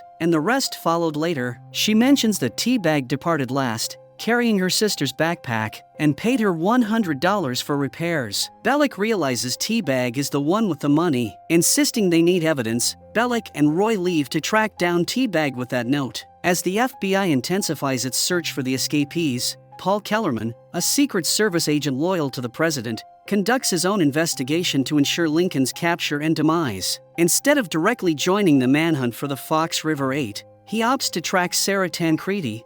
Believing she will lead him to Michael and Lincoln, he encounters her at a church and gradually befriends her. Initially hesitant to be in a relationship, Sarah eventually invites Paul to a pie party under the misconception that he is gay. During the gathering at Sarah's house, Paul discovers a letter from Michael containing only a swan origami with coded digits. Recognizing its potential importance, Kellerman passes it to Agent Mahone, who is also aligned with the president's agenda. Aware of Mahone's past crime of killing Oscar Shales, they leverage this knowledge to manipulate Mahone into cooperating. After returning from Utah, Michael visits a botanical garden where he had buried something underground. Disguised as an intern, he successfully gains entry. While navigating the garden using his tattoo as a guide, he grows wary of some individuals and decides to leave. Unbeknownst to Michael, these individuals are FBI agents who manage to spot him. They attempt to apprehend him, but he narrowly evades capture and escapes. While sitting in a diner and listening to Mahone's press conference, Michael learns of Tweener's death. A reporter then questions Mahone about whether they found Michael's hard drive and obtained crucial data from it, which allowed his men to be at the botanical garden before Michael arrived. Mahone declines to confirm this, stating he won't comment. However, it becomes evident to Michael that the reporter's information is accurate. This moment makes Michael understand how Mahone consistently manages to track him down. Meanwhile, the FBI discovers 3,200 nitroglycerin ampoules in the botanical garden, suggesting Michael had gone there to retrieve them. In his office, Mahone joins his team and angrily reprimands them for leaking information to the press. Concerned about Mahone's potential future interference, Michael resolves to uncover his weaknesses to leverage him off their trail. After researching him online and locating his address, Michael visits Mahone's ex-wife, Pam. Posing as an FBI agent conducting a security clearance upgrade, Michael questions Pam about her ex-husband. Familiar with such inquiries from Mahone's past promotions, Pam agrees to speak with Michael. During their conversation, Pam reveals how Mahone abruptly ended their marriage one day. He began spending all his time in the backyard, immersed in gardening despite being a neat freak. He was frequently covered in dirt and surrounded by bags of fertilizers and lye. He even tore up newly installed sod to plant a flower bed. When Pam confronted him about his odd behavior, Mahone angrily forbade her from going near his garden. Pam's disclosures lead Michael to suspect that Mahone may have hidden a body in his garden. Pam mentions it was mid-June, the same time Oscar Shales disappeared. While Pam steps away to the kitchen, Michael discreetly checks her phone and finds Mahone's phone number. With the information he needs gathered, Michael leaves. Meanwhile, Mahone continues deciphering the numbers on Michael's swan origami and identifies a location, Gila in New Mexico. Just then, he receives a call from an unknown number. It's Michael. Michael issues a chilling threat, revealing that Mahone used large bags of fertilizers and lye to decompose Oscar Shales' body in his backyard. He warns Mahone that if he persists in pursuing him and his brother, he will expose this dark secret to the public. Even if Mahone tries to remove the body, traces of Oscar Shales' DNA will remain in the soil. Mahone ends the call, suggesting they will meet again soon, perhaps sooner than Michael expects. Fearing Michael's threats, Mahone decides to remove Oscar Shales' body from his garden. Meanwhile, Bellick contacts a former colleague and discovers a lead on Teabag's whereabouts. He learns that Teabag used to send letters to a single address, from where they would all be returned. As Bellick suspected, Teabag locks the money in a subway locker and then buys some flowers in order to pay a visit to the woman he used to send letters to. However, upon entering her house, he discovers it empty. She has moved away. Distraught over losing his chance at reconnecting with her, Teabag sits alone, lamenting his lost love. When he heads to the bathroom, Bellick strikes him on the head, incapacitating him. Bellick ties Teabag to a chair and demands to know where the money is. Despite torture, Teabag remains silent. Bellick resorts to cutting his unhealed stitches and using a meat hammer on his wound. Still, Teabag refuses to divulge the location of the money. As the torture intensifies, Teabag tries to escape, and, in the struggle, the key to the locker falls from his pocket. Teabag immediately swallows it before the ex-officers can get their hands on it. Instead of giving up, Bellick tapes Teabag to the toilet, and puts a strainer in it so that he can get the key after he defecates. After feeding him some laxatives, the duo waits for him to poop. Once he defecates, Bellick instructs Roy to get the key out of the crap. After retrieving the key, the duo ties T-Bag to a radiator and calls the cops on him. With the phone call to the police made, the men leave the house, leaving T-Bag behind. T-Bag, determined not to return to prison, decides to sacrifice his hand. When the police arrived, they found nobody there except for a hand tied to the radiator. Bellick and Roy retrieve the bag from the locker. After confirming the bag contains money, Roy strikes Bellick twice in the head with a meat hammer before making his escape with the bag. Meanwhile, Dr. Sarah also deciphers Michael's message and arrives at the location he mentioned, signaled by another swan origami. She never wanted to see Michael again,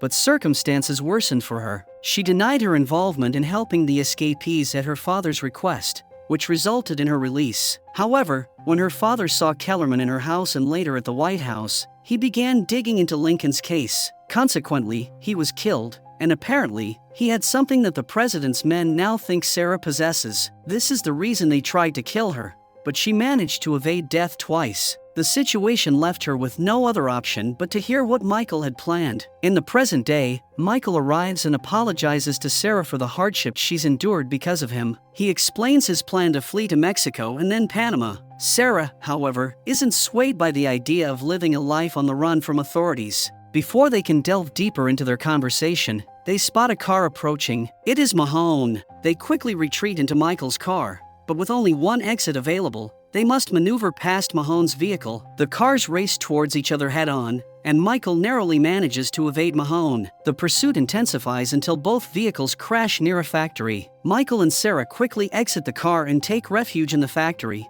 plotting their strategy to confront Mahone. After a tense game of cat and mouse, Michael manipulates the situation by releasing propane gas into the building and trapping Mahone in a room. Despite Mahone's attempts to resist, Michael warns him that any gunfire could ignite the gas and endanger them both. With Mahone secured, Michael departs the building, only to discover that Sarah has chosen not to join him on his journey to Panama. On the other hand, T-Bag had placed a tracker in his money bag, so he now uses a receiver to locate it. Roy, staying in a hotel, notices the tracker in the bag just as T-Bag forcefully enters the room. Realizing the imminent danger, Roy pleads for mercy and suggests they split the money, but T-Bag refuses any partnership. Shortly after, police discover Roy's lifeless body in the hotel. Meanwhile, Bellick leaves the hospital after receiving treatment for his head wound. He overhears officers discussing the victim, Roy Geary. Following his instincts, Bellick uncovers Roy's body covered in a sheet, bleeding from the head. After Sarah is gone, Michael prepares to head to the meeting point he told Lincoln about. He purchases fishing reel oil from a store but lacks funds for a GPS device crucial to finding the location. Desperate, he opts to steal it instead. When the shop owner tries to stop him, he accidentally knocks him down. The frightened owner pleads for mercy, urging Michael to take what he needs and spare his life. As Michael escapes from the store, guilt weighs heavily on him. He reflects on the misdeeds and crimes he's committed in his mission to rescue Lincoln. Gathering himself, Michael continues his journey to Panama, relying on his tattoos to guide him to the destination. Meanwhile, Mahone struggles to decipher another of Michael's tattoos, which reads Booze Bolshoi, but his attempts prove fruitless. Suddenly, he realizes that each letter in the phrase represents a number when turned upside down, forming coordinates for a location. Using the GPS coordinates, Michael reaches the designated spot where he meets Coyote, who has an agreement with Michael to provide a plane for transportation to Mexico. In return, Michael had promised to supply him with medical nitroglycerin, a rare commodity. This explains why Michael had hidden so much of the product in the botanical garden. Michael hands over the payment to Coyote, who accepts it eagerly without realizing it's actually fishing reel oil, not nitroglycerin. When Michael demands to know the plane's location, Coyote assures him that his associates will soon provide the drop-off details. They wait together in a small hut for Lincoln and the plane. Despite Michael's attempt to conceal his anxiety, Coyote senses something amiss and orders his men to test the product they received. The test reveals Michael's deception, enraging Coyote. He moves to attack Michael, intent on revenge, but Sucre arrives just in time with a gun, shooting at Coyote. Seizing the opportunity, Michael grabs Coyote's gun, and with Sucre's help, they restrain Coyote and his men, binding them to chairs. Sucre threatens Coyote to reveal the plane's location, and he succeeds in obtaining the information. Coyote is bleeding heavily, so his friends plead with Michael to let them go so they can save Coyote's life. Sucre opposes this idea, but Michael refuses to bear responsibility for another person's death. Consequently, he releases the trio. Before departing, Coyote discloses the actual location of the plane, having earlier misled Michael. Touched by Michael's compassion, Coyote decides to reveal the truth. Shortly after, Lincoln joins Michael and Sucre. There is someone else who is here to meet Michael, his father, Aldo Burrows. Upon seeing his father, tears filled Michael's eyes. Though he had never technically met his dad before, he believes that he has seen this face before. His foster father used to beat him, and the abuse persisted for 6 months until Michael's biological father rescued him, killing the foster father in the process. Michael struggles to forgive his biological father for committing murder. Adding to his turmoil, Aldo never visited his sons, fueling Michael's anger even further. Aldo apologizes to Michael for abandoning him before revealing that Sarah possesses something crucial that the government needs. He explains that an NSA analyst sympathetic to their cause intercepted a conversation between the president and her brother, Terrence Stedman, 2 weeks after Lincoln supposedly killed the man. The analyst was caught before sending the drive containing the conversation to them. However, another person, driven by the desire to uncover the truth about the president, managed to acquire the drive. This person was Sarah's father, Mr. Tancredi. Unfortunately, the company discovered his possession of the drive and killed him. Now, they believe Sarah has the drive, which puts her life in danger. If they obtain the recording, they could potentially prove Lincoln's innocence and clear him of all charges against him. On the other hand, it is revealed that Sarah attempted to return to Michael after abandoning him, but she was abducted by Kellerman. He took her to his apartment, where he tied her up and interrogated her about what Mr. Tancredi had given her before his death. Kellerman searched through her belongings, hoping to find the thing, but came up empty-handed. Unbeknownst to him, Sarah had discovered a key near her father's body, but she refused to disclose anything to Kellerman. Initially, Kellerman submerged Sarah's head in the bathtub in an attempt to force her to talk, but she remained resolute. When that failed, he heated an iron and submerged it into the water alongside Sarah's head, electrocuting her. Yet she still refused to speak. After leaving her submerged in the tub, Kellerman began preparing to dispose of her body. Meanwhile, Sarah managed to remove the drain stopper from her mouth. When Kellerman returned to the bathroom, he discovered she was gone. Suddenly, she emerged from behind the door and burned Kellerman with the hot iron. After gathering her belongings, she attempted to leave, but Kellerman grabbed her leg. With no other choice, Sarah leapt out of the apartment window, landing on a car's windshield below. Once Kellerman regained his composure, he peered out the window and saw Sarah's blood on the shattered windshield. Back in the present time, Mahone successfully tracks down Michael's location by decoding his tattoo. While Michael and his father are still grappling with their past issues of abandonment, Mahone appears, brandishing a pistol. Mr. Aldo instructs his sons to leave while he stays behind to confront Mahone. The 3 escapees locate Sucre's car nearby, and with Mr. Aldo, they flee the area. However, Aldo has been wounded by a gunshot. Despite their estranged relationship, Michael implores Sucre to rush them to the nearest hospital. Sadly, Aldo passes away from his injuries shortly after, expressing his deep love for his sons in his final moments. After they bury him, the plane arranged by Coyote arrives. However, Michael and Lincoln have chosen not to leave the country. They decide to stay behind, locate Sarah, retrieve the recording, and expose both the president and the company. Despite Sucre's persuasive efforts to bring them along, they remain steadfast in their decision. Saying his farewell to his fellow escapees, Sucre departs for Mexico on the plane arranged by Coyote. After Sucre's departure, the brothers notice a jet chasing his plane. To make matters worse, Mahone spots them and begins heading in their direction. Upon seeing Mahone, Michael and Lincoln quickly drive away from the location, successfully evading his pursuit. They reach a border town, where they finally catch a cell phone signal to call Sarah. However, before Michael can speak with her, another car crashes into theirs,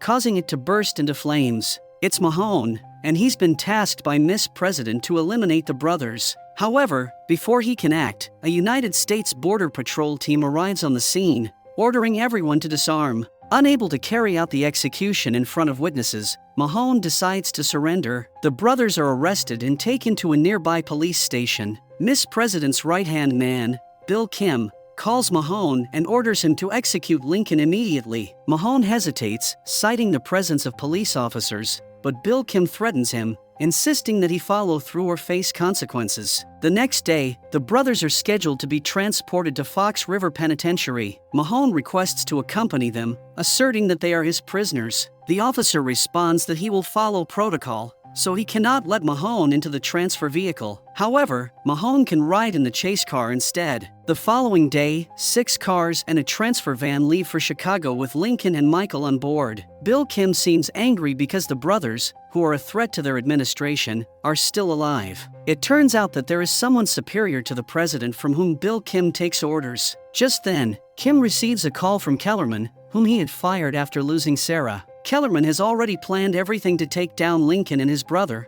but in exchange, he wants his job back and direct contact with the president. When Kim turns him down, Kellerman threatens him, claiming to have more knowledge about the president and the company than Lincoln and Michael. Under orders from his superior, Kim reluctantly agrees to accept Kellerman's offer. He then calls Mahone and instructs him that Kellerman will kill the brothers in a shootout. But Mahone must ensure that one of the bullets kills Kellerman too. The transfer team comes to a halt in a tunnel due to a giant truck blocking the road. The officer from the transfer vehicle steps out to assist with the problem but inadvertently leaves behind the keys to Michael and Lincoln's chains. Lincoln decides they should seize the opportunity and escape through an open door in the tunnel. However, Michael smells foul play, suspecting that too many things are happening coincidentally, such as the officer leaving behind the keys and the tunnel door conveniently being open. Meanwhile, Kellerman is seen talking to Mahone, revealing that it is indeed their plan to assist the brothers in escaping. However, unknown to Michael and Lincoln, Kellerman plans to ambush them with his sniper rifle on the other side of that door. Despite Michael's reservations, Lincoln insists on taking the chance. They make their escape through the door, prompting the officers to open fire on them. Miraculously, they manage to evade the gunfire and flee. While other officers head towards the opposite end of the tunnel, Mahone pursues the brothers. Michael and Lincoln alter their course, opting to exit from a different location rather than where Kellerman is waiting. Upon receiving the update from Mahone, Kellerman rushes to the tunnel to intercept them. However, instead of targeting the brothers, he surprises everyone by shooting Mahone, causing him to collapse. It becomes clear that Kellerman's true intention is to assist the brothers in their mission to bring down President Caroline. He reveals that Caroline not only destroyed their lives but also his own, and now he seeks revenge by exposing her. Leaving Mahone wounded at the scene, the trio escape in Kellerman's car. Authorities mobilize to track down the escapees swiftly. An officer discovers Mahone unconscious on a staircase and calls for urgent medical help. When Mahone's phone rings, the officer picks up the call from Kim and informs him about the situation. Meanwhile, Kellerman encounters a checkpoint but exploits his Secret Service credentials to bypass inspection. Later, Lincoln comes to the realization that Kellerman was behind the attempts on his life during his transport to prison. Enraged, he strikes Kellerman, forcing him to halt the car. Holding him at gunpoint, Lincoln demands to know why he should trust someone who has tried to kill him multiple times. Kellerman responds by revealing that he possesses something crucial that could exonerate Lincoln: the whereabouts of Terrence Stedman. He admits to orchestrating the entire setup. Kellerman confesses to framing Lincoln for the murder. He explains that the company now seeks to eliminate him, prompting his desire to expose them before they succeed. Displaying his gun to emphasize his sincerity, Kellerman points out that if he intended to harm him, he could have executed Lincoln long ago. Convinced by Kellerman's explanation, the brothers decide to trust him and agree to follow his plan. Using his connections, Kellerman arranges for a plane to transport them to Terrence Stedman's location. On the other hand, Mahone wakes up after surgery and contacts Kim, revealing that Kellerman was responsible for his attempted murder. He resigns from his role as the lead agent in Michael and Lincoln's case, prepared to face the consequences of the murder he committed. Shortly after, Mahone receives a distressing call from his wife. Their son has been seriously injured in a hit-and-run accident, fracturing his leg. Despite his own injuries, Mahone immediately sets off to be with his family. However, on his way, he encounters another Secret Service agent who intercepts him and delivers a chilling threat. The company orchestrated his son's accident. They demand Mahone's compliance to finish his assigned task, warning that his family will suffer further if he refuses. After some time, Mahone contacts Kim and reluctantly agrees to continue with the case. Unbeknownst to Kim, the Secret Service agent who threatened Mahone is lying dead in Mahone's car. Meanwhile, Terrence is at his safe house when his guards receive sudden orders to relocate him. Hastily, they escort Terrence outside just as the car arrives to pick them up. However, Kellerman ambushes them with gunfire. Lincoln seizes the opportunity to rescue Terrence, and they escape to a nearby motel for safety. At the motel, Kellerman reveals that there is nothing they can use to prove that the man they have captured is the president's brother, Terrence Steadman. Following his staged death, they removed his teeth, burned off his fingerprints, and performed facial surgery, raising his cheekbones by 2 centimeters and lowering his ears by 1/4 inch. While he appears to be Terrence to everyone else, a forensic expert comparing photos of Terrence before and after his supposed death would conclude he is a look-alike, not the real Terrence Steadman. Now, Kellerman's plan is to travel to D.C. to contact friends of Michael's father who are willing to safely disclose Terrence Steadman's story on the record. Terrence urges Michael to let him go, stating that nothing will work and they cannot escape the situation. Instead of following Kellerman's plan, Michael decides to take matters into his own hands. He calls a news channel, identifying himself as Michael Scofield, and announces his intention to surrender. Kellerman intervenes, holding Michael at gunpoint and demanding he hang up, but Michael has already made the call. Meanwhile, Terrence Steadman manages to seize Lincoln's pistol and threatens everyone present. Michael attempts to reason with Terrence, urging him to redeem himself by revealing the truth to the press, emphasizing the lives lost because of him. Terrence knows that whether he tells the truth or follows his sister's plan, he faces a lifetime in prison. Overwhelmed by guilt, he apologizes to the brothers and then tragically takes his own life with a gun. Soon, the police, accompanied by the press, surround the motel and demand the escapees surrender. Kellerman flashes his Secret Service agent badge to the police, claiming he has apprehended the fugitives to convince them to lower their weapons. Under this pretext, he leads the convicts outside, intending to deceive the authorities. However, Lincoln seizes the moment to draw his pistol and aim it at the officers while Kellerman holds a reporter hostage, forcing him to film their declaration. Sensing the danger of remaining, Michael swiftly starts a car, and the trio escapes the motel with the reporter in tow. As they drive, they hear on the radio that the president will soon be in Denver for a scheduled appearance. Shortly after, Michael directs Lincoln to pull over at an abandoned factory. There, they enlist the reporter to film their message, exposing the president to the public. Once their task is complete, they release the reporter, who eagerly broadcasts the controversial video on his channel. In the video, Lincoln addresses the public, proclaiming his innocence. He reveals that Terrence Steadman tragically took his own life the previous night, driven by fear after being concealed for 3 years by unknown individuals. Michael then takes center stage, exposing the company for its embezzlement of billions of dollars and the unjust murders of numerous innocents. He asserts that the president, along with Secret Service agents sworn to protect U.S. citizens, are complicit in these crimes. After exposing the government, Michael addresses Sarah, saying that he hopes she has found her safe haven by now. In the videos, he uses some other words that make Mahone think that he is trying to deliver a message to Sarah. Upon viewing the video, Bill Kim swiftly commands his men to control the damage by any means necessary, ensuring Lincoln's story is removed from the front page. Meanwhile, Mahone speaks with the reporter and discovers that Michael mentioned traveling 450 miles in 6 hours. This is when Mahone realizes that the escapees are headed towards Denver, nearly 450 miles from their presumed location. As anticipated, the Justice Department swiftly dismisses the video made by Lincoln and Michael. Kim buries the video by spreading false news about a terror attack. Meanwhile, Mahone conducts a behavioral analysis of the video and notes that the brothers' expressions suggest they are lying. A flashback reveals that Kellerman had instructed the brothers to act this way to mislead the FBI and keep them preoccupied with false information. However, Mahone quickly sees through the ruse, recognizing that the escapees are traveling with an ex-Secret Service agent who is familiar with the protocol. To decipher Michael's message to Sarah, Mahone visits Fox River Penitentiary and asks Sarah's colleague for any clues she might have found. Finding no leads there, he turns to Bellick, who is also incarcerated in the same prison. Bellick was arrested after Roy's death because T-Bag framed him with evidence found at the crime scene. Bellick had always ignored fights between the inmates, but karma caught up with him, and he became a victim of violent torture by the inmates at Fox River Penitentiary. Bellick strikes a deal with Mahone. In exchange for helping him, Bellick requests to be transferred to the general population, where he'll receive better treatment. After Mahone agrees, Bellick reads Michael's message and discovers that most of the words used in the message are chapter names from the Alcoholics Anonymous book. Mahone quickly reads the book and discovers that the chapter Michael referenced ends with an address of a hospital in Ohio. Immediately, Mahone contacts his team and instructs them to alert the local police about Michael and Sarah's presence at the hospital. Meanwhile, the brothers wait outside the hospital,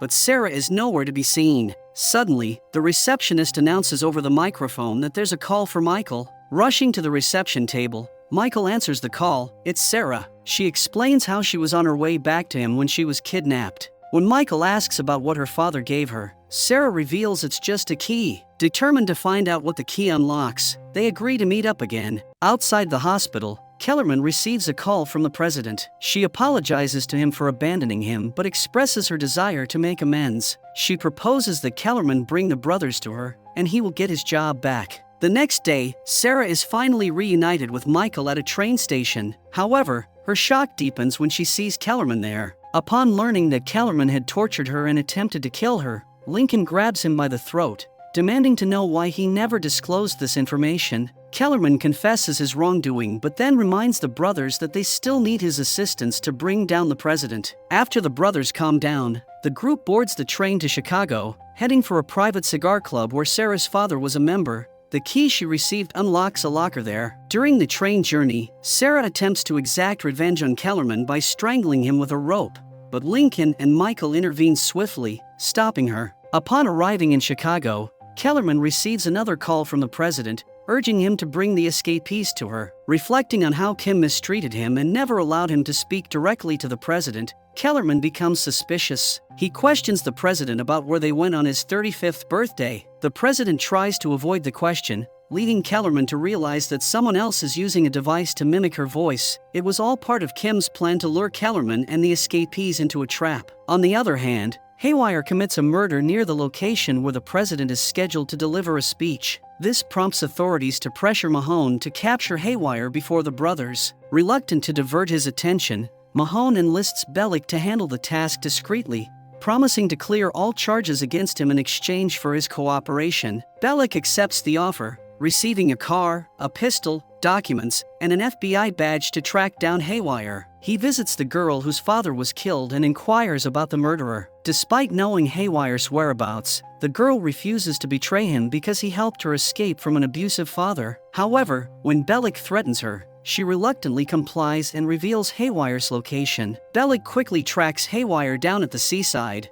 where he's constructing a raft, intending to sail to Holland. Spotting Bellick, Haywire flees and climbs a nearby tower with Mahone in pursuit. Tragically, Haywire chooses to end his life by jumping from the tower, believing it will take him to Holland. Mahone, focused on his mission, does not even intervene to stop him. As the daughter of Mr. Tancredi, Sarah attempts to access his locker at the private cigar club. However, before she can do so, the manager calls her aside for a private conversation. Michael notices a police car outside, realizing they've been identified. He swiftly steals a man's phone and leaves the club with Sarah, with the manager in pursuit. Despite the chase, they manage to escape. Back in the car, Michael shares with the group that there's someone who works at a club and might be willing to help them, Warden Pope. Sarah visits Henry Pope at his home and asks for his assistance, but Pope initially refuses to see her. Shortly after, Michael joins them and informs Pope that his brother is innocent, and the evidence proving it is located in a locker where Pope works. Henry Pope initially refuses to listen,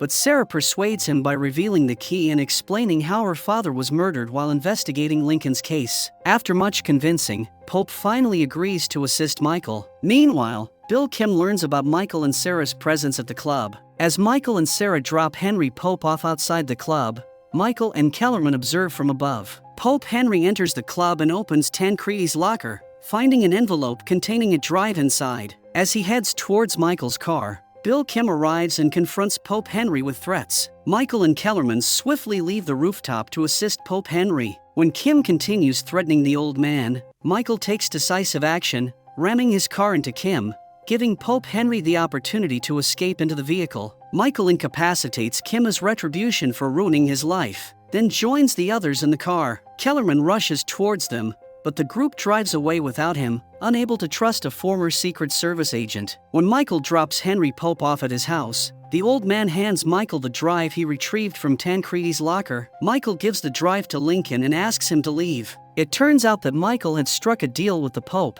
In exchange for their help, the Pope wanted Michael to turn himself in. Seeing that Michael has fulfilled his end of the bargain, Henry Pope begins to trust that Michael is telling the truth and allows him to go free. Back at the hotel, Sarah, Michael, and Lincoln listen to the audio from the drive. They are deeply shocked to hear the conversation between the president and her brother, Terrence Steadman. After hearing the recording, Michael decides to reach out to Jane, who worked in the same administration as his father. Aldo had trusted Jane with the responsibility of LJ, and now Michael believes she might know someone who can assist them. Jane suggests Cooper Green, a former deputy attorney general and a longtime ally of Aldo Burrows. Jane suggests Cooper Green, a former deputy attorney general and a longtime ally of Aldo Burrows. Jane provides Michael with Cooper Green's contact information. Michael calls him at his office, informing the receptionist that he has news concerning Aldo Burrows' sons. The receptionist connects Michael to Cooper Green, who is already aware of the tape and its significance. According to Green, many people are searching for it. Michael arranges to meet him at Ebert Park, instructing him to wear a blue suit and a red tie. While waiting beside the mammoth statue at the park, Mr. Cooper hears the public payphone ringing. He answers and receives instructions from Lincoln to discard his blue coat in the trash before moving to the center of the fountain. Lincoln's aim is to potentially drown out any microphones in case they are being monitored. Cooper complies and then moves to an adjacent building, where he finally meets Michael. Michael questions Cooper about whom he intends to deliver the tape to. Initially vague, Cooper mentions he's a friend, but Michael insists on a full name, stressing that the recording is crucial to his and his brother's lives. After reluctantly providing a name, Cooper expresses frustration with the brothers for making him run through the park and discard his coat, which contained his inhaler. Cooper insists that they continue their discussion in his car, explaining that he is asthmatic and will soon have trouble breathing without his inhaler. Suspicious, Michael asks him what medication he uses in his inhaler. When Cooper provides the wrong answer, Michael realizes he isn't the real Cooper Green. Michael pushes the man into the wall and gives him a thorough beating before fleeing the scene. Soon, Sarah and the real Cooper Green join Michael and Lincoln in the hotel room. Sarah managed to locate the real Cooper through her father's contacts. Lincoln, Michael, Sarah, and Cooper Green then review the recorded conversation. To their disappointment, Cooper informs them that the file cannot be legally verified because the date stamp on the memory key reflects the copy date, not the original recording date. Without a precise timestamp, they can't prove that the conversation is with Terrence Steadman after Lincoln supposedly killed him. However, Cooper suggests they could use the recording as a bargaining chip for a presidential pardon. The recording contains sensitive information that the president wouldn't want to be made public. On the other hand, Bellick tries to approach Mahone in his office after the FBI agent doesn't return his calls. Mahone is clearly enraged because he wants to keep their deal under the radar from the start. Bellick is there to collect the reward money for catching Haywire. Infuriated, Mahone stomps on Bellick's feet and threatens him to never come to his office again. Mahone then promises that Bellick will get the money but suggests that if he wants to earn more, he can take on another job,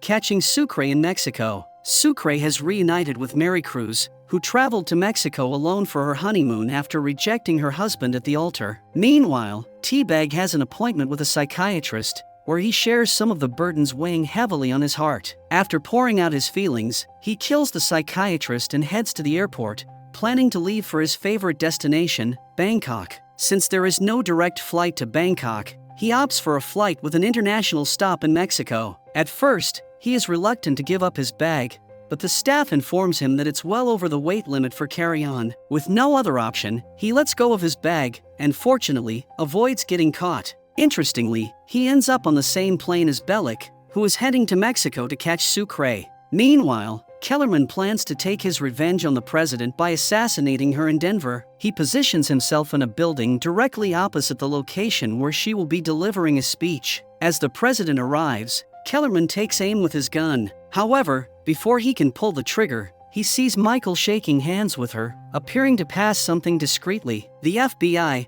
already anticipating Michael's move, immediately apprehends him. On the other hand, Mahone tracks Sarah to the hotel. He questions her about Michael's whereabouts, but she remains silent. Mahone decides to stay in the hotel room, waiting for Michael to call Sarah. Meanwhile, Lincoln has decided to arrange a way out in case their plan doesn't work. He meets an old friend, a former thug, at a shipyard and asks him to return a favor. Being a good friend, the man agrees to help Lincoln. On the other hand, the president reads the note Michael gave her, which says, "We have your tape." Michael is taken inside a building where Kim orders the FBI to confiscate any cameras that might have captured Michael. He then orders everyone to leave. Once the FBI agents are gone, Kim begins torturing Michael, demanding to know Lincoln's whereabouts. Michael remains silent, repeatedly asking for a meeting with the president. Scoffing, Kim pulls out his gun to finish him off. However, the president arrives just in time and orders Kim to leave her alone with Michael. After Kim leaves, Michael informs the president that he has an audio recording of her conversation with her brother,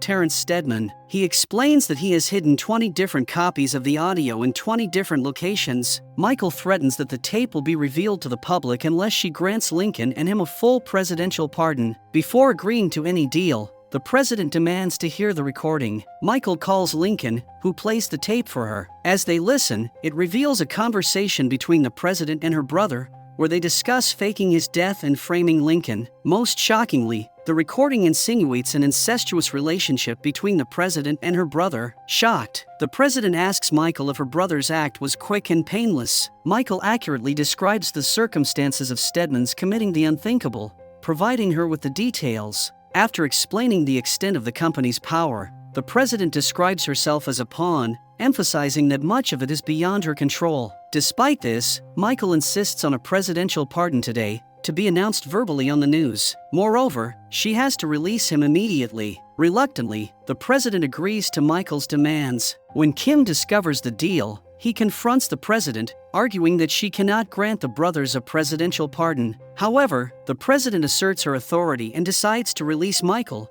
which deeply angers Kim. Meanwhile, Lincoln's friend helps him secure 3 tickets to Mexico, preparing the brothers and Sarah for departure if their plan fails. After being released, Michael calls Sarah, but she doesn't answer. Mahone seizes her phone, prompting Sarah to reach for his pistol on the table. With her phone, she leaves the hotel room to meet Michael. Unbeknownst to Sarah, Mahone intentionally allows her to go so she can lead them to Michael. Michael calls again and informs Sarah that the president is prepared to issue a presidential apology. He instructs her to meet him at a warehouse by the waterfront. After speaking with Sarah, Michael meets Lincoln and updates him on the situation. The brothers finally take a breath of relief, hopeful that their troubles will soon end and they can stop running. As the president prepares to depart for her speech, Kim confronts her, warning against issuing a presidential apology to the brothers. He threatens that the company will expose her secrets if she doesn't back off. Faced with this ultimatum, the president finds herself torn between fearing Michael or the company more. Under intense pressure from the company, the president makes a startling announcement to the public. She discloses that she has cancer and is no longer fit to continue as president, resigning from her position. With Caroline no longer in office, she is unable to fulfill the demand for a presidential apology, which means the brothers will get nothing by blackmailing her. The brothers' hopes are shattered, but they gather themselves and proceed to board their ship to Mexico. Michael calls Sarah, inviting her to join them. Sarah agrees initially but soon realizes she's being followed by the FBI. She pulls over and surrenders herself to prevent the FBI from trailing her to the ship. Mahone repeatedly interrogates Sarah about the brothers' whereabouts, but she remains silent. Michael waits anxiously for Sarah until the last possible moment, but she never arrives. Seeing police cars leaving the scene, Michael understands that Sarah has been captured. He considers going back for her, but Lincoln convinces him there's nothing they can do at this point. 1 week later, Agent Mahone sits in his office surrounded by a wall covered with pictures related to the manhunt. Rather than losing hope, he discovers another lead on Michael's whereabouts. Mahone shows his colleagues copies of sketches recovered from Michael's hard drive. These sketches depict Michael's tattoos, including notations from the Greek alphabet. Interestingly, the original tattoo sketches feature these notations, although they were not incorporated into the actual tattoos. One notable sketch shows the Greek letter omega marked on an illustration of Jesus Christ in a rose, with the number 617 written on the stem. Mahone believes this sketch holds the key to deciphering the final step in Michael's elaborate plan. On the other hand, the brothers finally arrive in Panama, but Michael feels sad because Sarah couldn't join them. Later, Michael meets another contact who hands him an envelope, explaining that he will find Christina Rose there. Arriving at the designated location, they discover that Christina Rose isn't a person but a boat named after Michael's mother, and the combination 617 unlocks the boat's lock. On the boat, Michael receives a message from Sucre informing him that T-Bag is in Panama and has a bag containing $5 million. The message also includes T-Bag's location. Michael has always carried guilt over T-Bag's escape and now wants to make amends by turning him over to the police. Lincoln tries to persuade Michael not to jeopardize everything they've worked so hard to achieve, but Michael is determined to prevent T-Bag from causing more harm. Lincoln heads to the cabin for some alcohol, but when he returns, Michael has disappeared. On the other hand, Mahone is en route to Panama after discovering information about the boat and where it was built. Meanwhile, Michael observes T-Bag from outside the hotel and notices two Americans who appear to be agents. To confirm their identity, Michael pays a boy to set off firecrackers in a trash can, mimicking the sound of gunfire. The agents react by reaching for their pistols, confirming Michael's suspicions. Realizing they were tricked, the agents calm down. Michael, still outside the hotel, unexpectedly encounters Sucre, who is unaware of why Michael is in Panama. Michael explains the messages regarding T-Bag, but Sucre denies sending any such messages. Accompanying Sucre is Bellic, who managed to catch Sucre in Mexico. To evade capture, Sucre struck a deal with Bellic. He'll lead Bellic to T-Bag's $5 million in exchange for his freedom. If Sucre fails in this, he won't be able to find out where Bellic has hidden Maricruz. However, Michael insists they can't pursue T-Bag directly because it appears to be a setup. Bellic, driven by his desire for the money, pressures Sucre to deliver on the deal, or else Sucre will have to go with him to the USA, and he won't be able to see Maricruz ever again. Understanding the stakes, Michael decides to assist Sucre in retrieving the money. A while later, Bellic triggers the fire alarm, prompting everyone to evacuate the hotel, including T-Bag. Unaware, the agents follow T-Bag while Bellic and Sucre seize the opportunity to pursue them. Meanwhile, Mahone arrives in Panama but is intercepted by Lincoln, who is searching for Michael. T-Bag enters a house, and Bellic approaches the agents under the guise of asking for directions. Sucre then holds the agents at gunpoint. The trio takes them to an alley and ties them up, before heading into the house where T-Bag went. Realizing he's outnumbered, T-Bag surrenders, proposing to split the $5 million. When asked about the money's location, he points to a room in the house. Upon inspection, Sucre discovers only a deceased woman inside the room, causing chaos to ensue. T-Bag seizes the opportunity to escape, locking the door behind him and calling the police to frame Michael and the others for the murder. Despite T-Bag's efforts, Michael and Bellic manage to break through the door. During the altercation, T-Bag shoots Bellic in the leg before fleeing, but he is hit by a car shortly afterwards, allowing Michael to apprehend him. Meanwhile, Sucre retrieves the bag containing the money. With T-Bag captured and Bellic injured and arrested by the Panamanian police for the woman's murder, the plan shifts to ensuring T-Bag's deportation from the embassy. Afterwards, they intend to locate Bellic so he can retrieve the money and help Sucre find his girlfriend. On their way to the embassy, T-Bag stabs Sucre with a screwdriver. As he aims his next attack at Michael, Michael crashes the car, causing everyone to leave the vehicle. As Michael takes Sucre out, T-Bag grabs the opportunity and escapes. Urging a passerby to take Sucre to the hospital, Michael runs after T-Bag only to find him in an abandoned house armed with a knife. He attacks Michael, but Michael manages to gain the upper hand. He grabs the knife and stabs T-Bag with it. When the Panamanian police arrive at the house, they find T-Bag pinned to the floor with the knife stuck in his other hand. Michael returns to the boat with the money, only to receive a call from Mahone. Mahone has Lincoln, but he doesn't plan to take him to the United States. With news spreading about Oscar Shale's murder, Mahone faces being fired from his job and a lifetime in prison. To avoid this fate, he plans to relocate with his family to another country, for which he needs the $5 million Michael has. Michael agrees to the exchange. T-Bag is arrested and finds himself in the same cell as Bellic. Soon after, Bellic is transferred to another location. Sucre, still bleeding, attempts to chase after the transfer vehicle but collapses from pain and blood loss.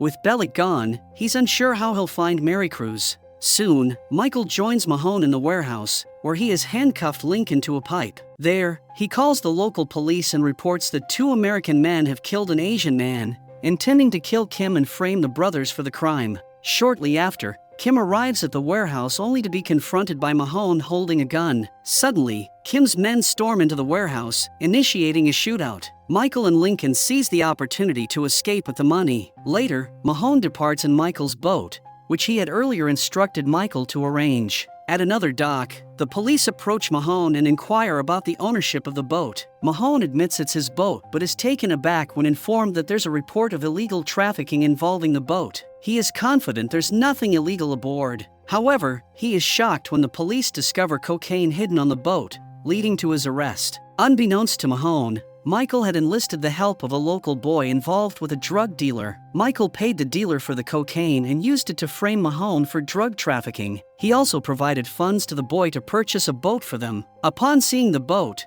Michael discovers Sarah on board. It turns out that Kellerman stepped forward during Sarah's trial and confessed to all his crimes. He revealed the conspiracies involving the company and the president, providing documented proof to the judge that he had framed Lincoln Burrows for Terrence Stedman's murder. After hearing his testimony and reviewing the evidence, the judge exonerated Sarah, dropping all charges against her. However, Kellerman himself was arrested for the crimes he admitted to. While being transported to prison, the van carrying Kellerman stopped under a bridge. Despite the impending danger, Kellerman seemed oddly calm, almost anticipating what was about to happen. Suddenly, two assassins sent by the company opened the van doors and unleashed a barrage of gunfire, killing Kellerman on the spot for exposing their operations. Back in the present, Sarah embraces Michael and joyfully informs him that the judge has dropped all charges against Lincoln, making him a free man. Furthermore, Michael himself will also be released with all charges dropped. Before they can fully celebrate, Kim suddenly appears, wielding his pistol at the brothers. Lincoln tries to distract him by throwing the bag of money, but Kim dismissively kicks it into the water, declaring that it's not about the money. Just as Kim is about to harm the brothers, a gunshot rings out, and Kim falls dead. The shooter is revealed to be Sarah. As police sirens blare, the trio splits up and runs for cover. Lincoln finds himself hiding in an old shipyard while Sarah and Michael seek refuge in an abandoned shack. The police quickly surround the shack. After a tense moment, they embrace and decide to leave the shack together. However, Michael appears to take Sarah hostage briefly, only to release her moments later and throw the gun to the ground. He confesses to the police that he alone is responsible for the recent events. Sarah protests, screaming that he's innocent, but the authorities take Michael into custody for Kim's murder. At night, Michael and Mahone are removed from two different police transport vehicles simultaneously. They find themselves in the notorious Panamanian prison, Sona Federal Penitentiary, known for its dreadful living conditions and intimidating inmates. On the ground, a beaten-down Bellick lies naked, suffering from convulsions. Meanwhile, Kim's boss hears from another agent that Michael has been captured and sent to Sona, but warns that he will inevitably escape. The old man responds, "That's precisely what we want him to do," hinting that Michael's transfer to Sona was deliberate, and they want him to escape from that prison.